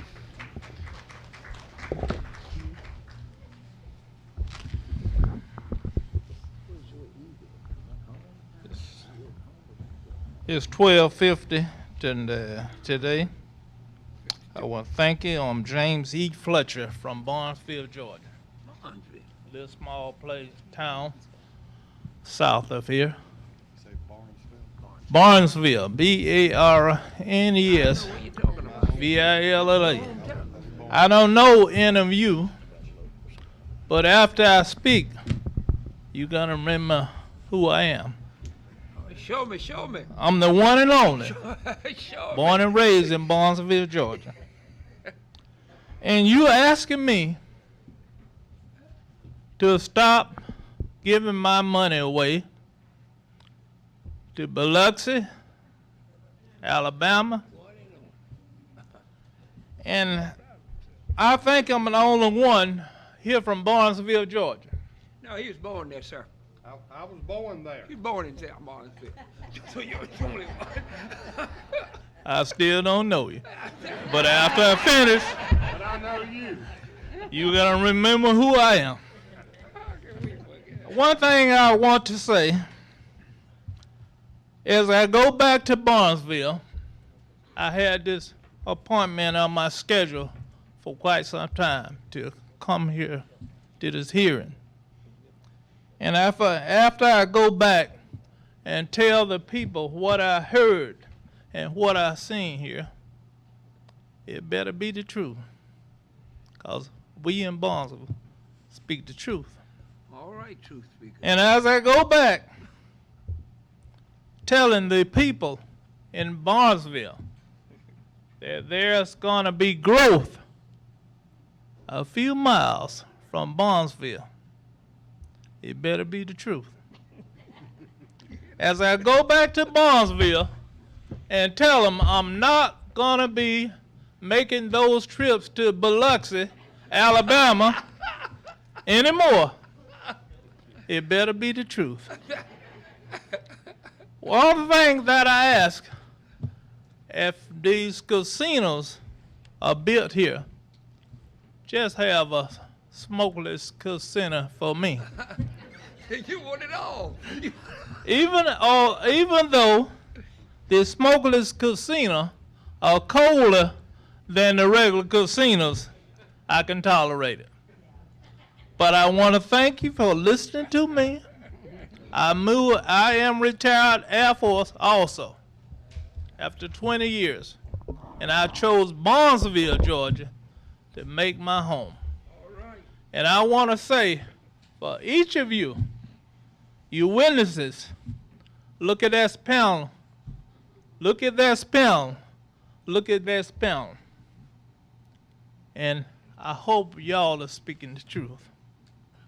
Because you'll never forget my face, but I'll never forget your face either. And don't make me out of a lie as I go back to Barnesville and tell them what I heard, what I seen, what I experienced today. And I want to thank you. I'm going to go to the casino one more time. One more. And I hope that be my last time that I tell them in a few years, I'm not going to come here anymore. I'm going to keep my money in Georgia. Don't forget me, I'm Harry Blow from All right. And I want to thank you.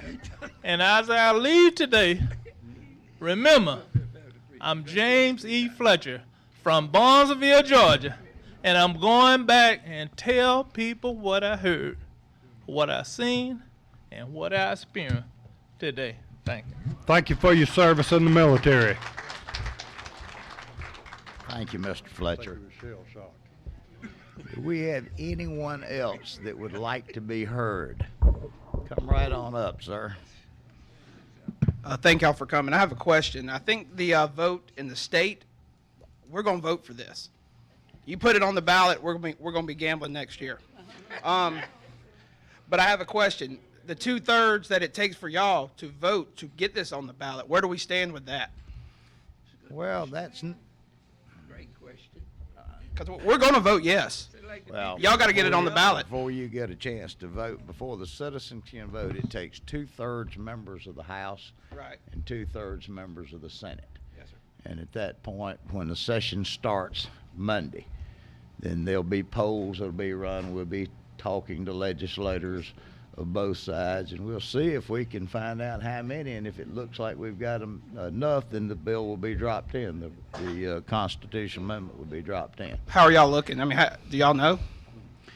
You know, I really couldn't tell you. You know, this is like breaking ground. Constitutional amendments are made to be difficult, and that's by virtue of the nature of it. You know, I would say that there's an awful lot of work to be done. That's the reason that we're here today. That's the reason we've been having hearings around the state. Hopefully the media will pick up on some of this. You know, at this point, I can't be honestly tell you how many votes. It takes, you know, I said just a minute ago, each and every one of y'all know people around the state, not just your next door neighbors or not just here. You may know somebody across the state or Macon or whatever part. You need to talk to those folks.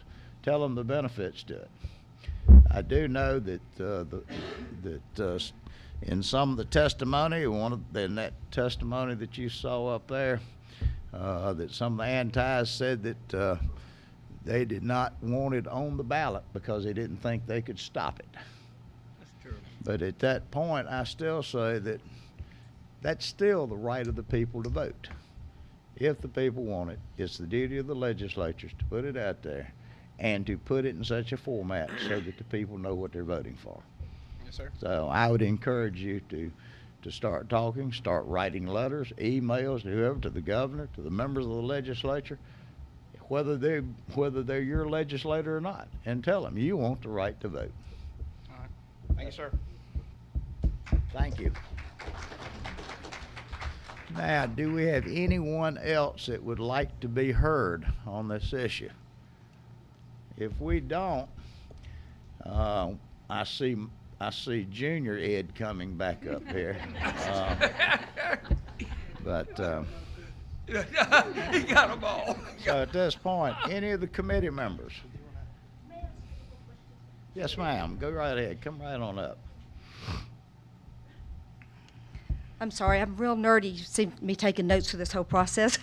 My husband and I own a business here in Henry County, and I have a couple of questions. I've heard you talking about the tax implications. Obviously, the land value and all, we're just a quarter of a mile from here, will go up, and I was concerned about how that would impact our taxes. The other thing is, you're talking about the casino. If the casino component of this does not go through, will you still build the entertainment factor that would impact the community for the youth and all of that as well? The other thing is, I was curious about what the time frame of this is looking like if this does go through. And then the last thing is, you were talking to us about, telling us to contact our representatives and all that. I know you need the 2/3 of the vote. If we get that, how do we then ensure, how do the people of Georgia say, okay, we would like health care to be included, we would like community, groups to be helped? How would that impact that? How would we go about doing that? Is that a separate vote? We vote to get the casino in, okay, fine. Now, how do we go about, is there a separate vote that we could have, our voice heard on what the monies go towards? Which part of that would you like for me to answer first? I would actually like all of that, but it may not be something you can answer at this moment, but, Well, if I can answer the first, I think your last question is, it's only my opinion at healthcare, because I think that's the number one issue that Georgians are facing. Mm-hmm. The lottery passed 27 years ago because there was a purpose for that money. Mm-hmm. Somewhere there's a general distrust, including my own distrust of government, that if you throw more money out into the pot, somebody's going to spend it. Absolutely. Well, if we're going to spend it, I'd like to be spent in the right places. Zell Miller threw it out there, the lottery out there, and it was spent for education, and it's been of a benefit. I think money ought to go to healthcare because that's the number one hole in the budget, and it would benefit more people across every race, gender, social, economic line for healthcare. So that being said, that's up to 230-something members of the legislature, House and Senate. Second question, was your tax base here in the county? Yes. You know, I couldn't tell you whether your taxes are going to go up or not, but I would say if you lived your property is how far from here? Our business is a quarter of a mile down the road. We live in Spalding If County. if I owned a piece of property that was a quarter mile from here and they put a casino here at this motor speedway, I'd be the happiest duck that ever swam across the lake. We're not complaining. Because I wouldn't worry about the taxes because somebody else would be planting a business on that, or for whatever developer it goes to that. So I think it'd certainly be a benefit to that. Question 2 was what? Is it just is if the casino does not pass, will you still build No. the entertainment? That's easy. You could see those people today without casino gambling today, but you don't hear anybody wanting to build resorts because, as you saw on the one of the speakers on that video, that the gambling would be an anchor to the resort. Mm-hmm. They make money off the resort and all the activities, but they got to have an anchor. And despite what a lot of people think, that gambling is an adult entertainment event. When I hear people talking about traveling to Biloxi or wherever they might travel to, you know, they're going there. They ain't going down there just because they want to eat shrimp, because you can go to the other side of Georgia. You can probably go to a restaurant here and get pretty good shrimp. And so, you know, and your third question? If the casino does get voted in, the gambling gets voted in, then do we contact our legislator to, how do we get like the health care or things attached to that? Because we don't want the money just to That be. would be attached to the constitutional amendment that you'd be voting okay. on. Got you. Okay. Yes, ma'am. That was my question. The constitutional amendment is non-revocable except by another constitutional amendment, which means if it's put on the ballot and if it's determined to go to a fraction to go to lottery and a fraction to go, the bulk of it to go to health care, that means that's where it's going to be spent. And the only way that could ever be changed would be to go through that same process of a 2/3 vote of both houses and a vote of the people. So when we contact our legislators, we give them what our thoughts are and what we would like to see that go to. That's exactly what I'd recommend you to do. Absolutely. Okay, thank you. Yes. One follow-up with that, if you might remember that, and logistically, this is probably the way that it would work, is this facility here could not only expand to do destination resort, totally separate, but they could also do sports betting within the facility. You got geofencing so that all this can be done and held within the facility. My perspective is that the sports betting piece would go to the lottery because it's already set up to that, but all of this other revenue would basically, if you can consider $1 billion being tossed at the, whether it's horse racing, whether it's the destination resort casino type gambling, that's an enormous amount of revenue to go to solving our healthcare problem. I also think the infield would be a great place to have a horse track. You can either race with wheels or with the hooves. And a lot of cleaning to do if you do that. Does anyone else wish to be heard? All right. If not, I'm going to call on the members to see if they would like to speak. Ms. Mathiak, as the host, would you like to have a word? Take your time, too. Thank you, Representative Williams. I am just pleased that so many people came out just to hear and to start the conversation. When I called Mr. Clark and told him that the committee was going all over the state looking at different venues to Chairman Stevens in Savannah and Valdosta and all over, I said, Mr. Clark, we need this community here, or the committee, excuse me, here. So I'm very thankful that you took your time to come. Thank you, Mr. Clark, for putting this together and having us here so that we could start the conversation. And it's about being on the ballot. That's really what today is about. It's about the citizens of Georgia being able to vote. And I'm just thankful that so many people came. And thank you, Mr. Chairman, for coming and bringing the committee. All right, let's see. I'm going to start at the end then. Vivian, would you like to say a parting word? I think we had a great turnout today. A lot of interesting comments, and of course it's not a done deal until the legislature passes the constitutional amendment. So I think I heard a lot of people come up and speak as if they kind of think this is going to happen right here. That's not the case. It has to pass the House and the legislature first. Then it comes to you on a ballot. You all vote on it, and then even if your county is selected, I believe it's correct, the people of the county would then have to vote on it also. So thank you all for coming out today. Thank you so much for hosting us here today. This has been so informative. I love to hear the feedback from the community, the concerns. I, even as a committee member, am also a mom, a business owner. I have a family. I'm interested in what's good for the state of Georgia. The number one question I've been asked since we went through 3 days of committee hearings was, did you hear anything that surprised you? What did you learn? What were you most shocked by or surprised by? And for me, I would say, because I'm not a gambler by nature, I didn't know a whole lot about it, but I can tell you that oftentimes my perception of casinos were sort of that 1960s Vegas sort of seedy, dark, underworld type of environment. I was so pleased and excited to see that what we are talking about here in terms of developing destination resorts, it bears no resemblance whatsoever to those sort of casinos of old. I was most especially reassured, and you saw Sheriff Jackson, I think, on the video talk about how the perception that perhaps there could be an increase in crime surrounding these casinos or the destination resorts, and how reassured I was to see that in many of these cases, when we heard testimony from law enforcement officers, because of the good planning, the proper planning, the regulation, the infrastructure, because these casinos and destination resorts were done the proper way, those fears were not realized. They saw no increase in crime. To me, that was probably one of the biggest things I learned that surprised me. The second thing was the tremendous amount of investment that these destination resorts and casinos are willing to put into the community.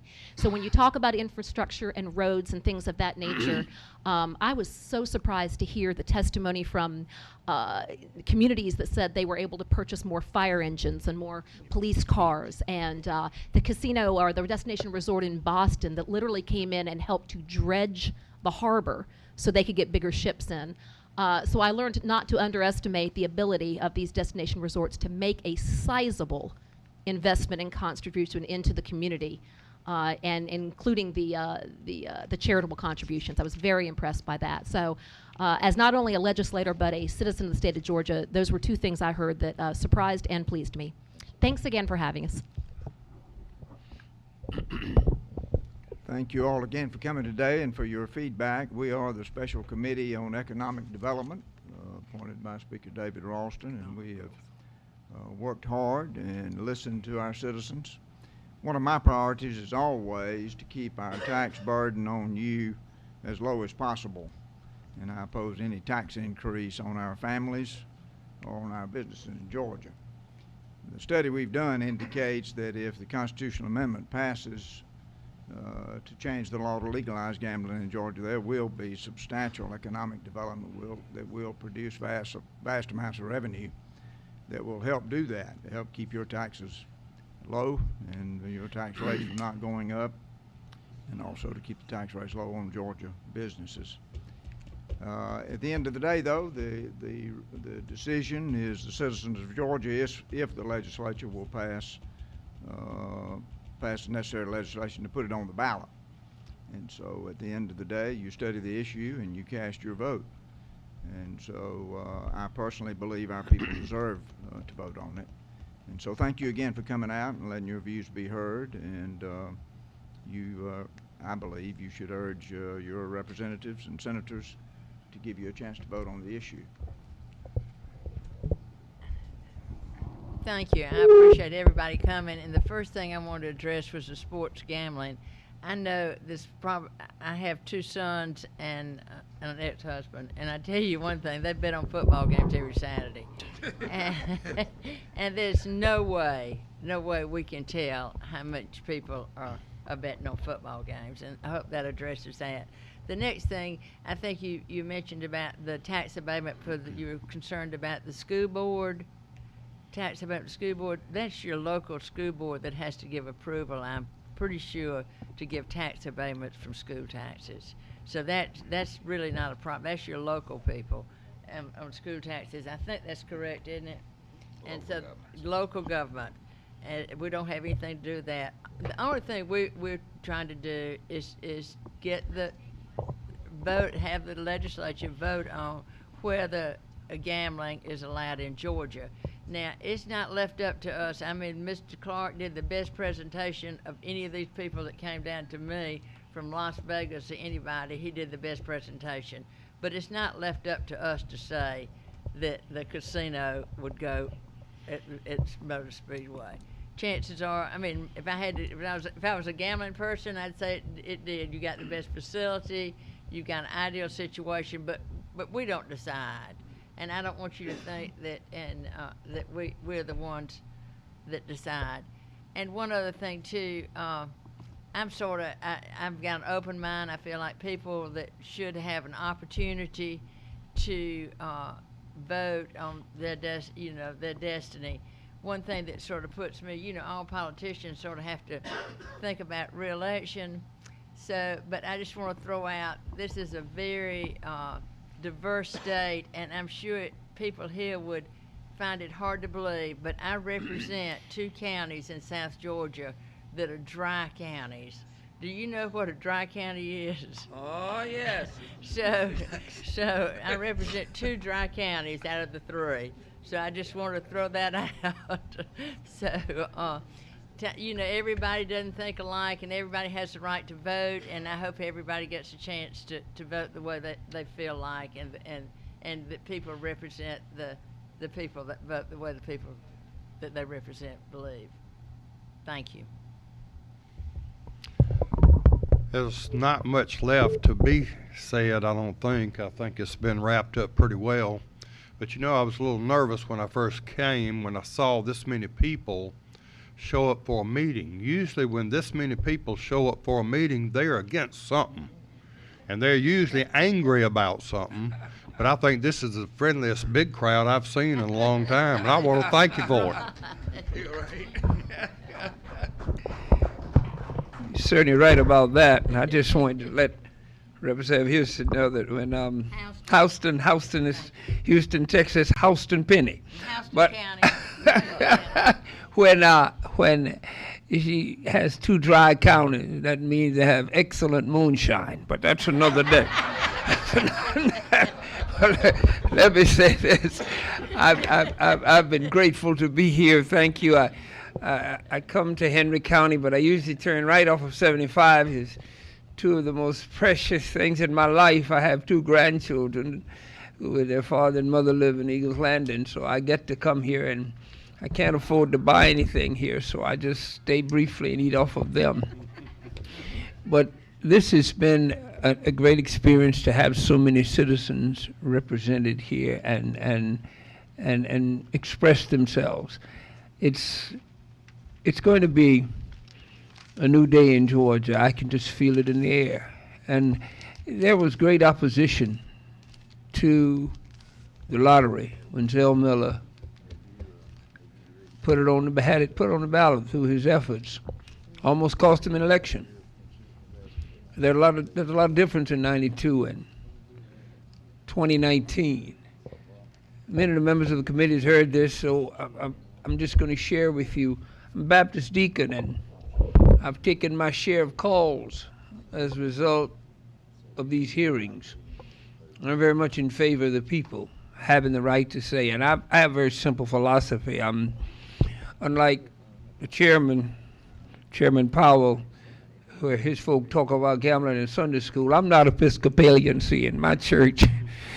Nobody does nothing wrong. They're very pious. But I had folk to come and ask me, and I told them about a friend of mine who pastors a major church here in Georgia. And I came to him several years after passing of Hope, and I told him, Reverend, I just want to give you a heads up. The GBI is going to talk to you. He says, for what? For what? Deacon Williams, I hadn't done anything. I says, well, you educated 2 daughters on the Hope, and we want our money back. He was a big opponent. Yeah. We need this. We're facing a budget shortfall as we talk. We do what's never pleasant. We're going to have to go, and there are going to be some things that's going to fall under the axe. There are no new revenue streams in sight right now. And this is going to require some political courage. And I'm thankful for this committee, because there's been a lot of courage on this committee. That there's still a few chicken hawks left in the House and the Senate. And so they got to do some soul searching. But I promise you, if we pass it, 2 years after the first casino, you won't find an opponent. That's usually the way it is. Somebody does the heavy lifting and somebody else comes in and gets a drink of the water. I'm glad to serve on this committee. I'm not a gambler, and I won't be a gambler. First and foremost, the legislature doesn't pay me enough money. I ain't got no money to gamble with. And I can't borrow nothing from Montevisi. So it's just tough times. But I do believe in the citizens having the right to express themselves. I go to casinos. I love them. Best place in the world to catch a good show. Being from Midway, you know, every once in a while we don't have a big act in town. So you can catch a good show. Best place in the world to people watch. Some of the best stories I've ever seen is watching folk at the slot machines. And it's just an exciting time, so I enjoy it. Give this some thought, but the chairman mentioned, talk to your friends throughout this state. And let's talk to representatives and senators. And thank you, Representative, for having us here in your great county. And she's certainly paying for lunch, but I now understand, Mr. Chairman, why we did not meet in Midway.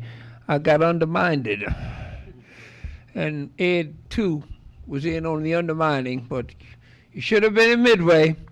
But I'll forgive you because I enjoy these facilities. Thank each and every one of you. I've got another question. We have a latecomer that wants to speak. Well, no, I was here the whole time, but based on what she had said, and she said that it's not your decision. So if the casino gambling does pass in the state of Georgia down the road, so whose decision would it be for it to be at this location? And are there other locations in the state of Georgia that are looking for it as well? And how many will there be? Oh, yeah. That's correct. So whose decision is it for it to be here at Atlanta Motor Well, as Speedway? I'd said earlier, it would be a two-pronged process as best that I can tell. One is a constitutional amendment, and that sets forth the guidelines for the people to look at it if they want to legalize gambling and that activity in the state of Georgia. Second part of that. What was that? All right, hit the floor. But second part of that, it would take a local referendum to decide if a county wanted it in their locality. Then the next part of that would be, if it's economic viable, would a company come in and want to build a casino? Would they want to build a horse track? Some of them may not want to. There's obviously some places in this state that wouldn't be economic viable. They might want to put one in Augusta that would cater to the bottom half of South Carolina and that local constituency.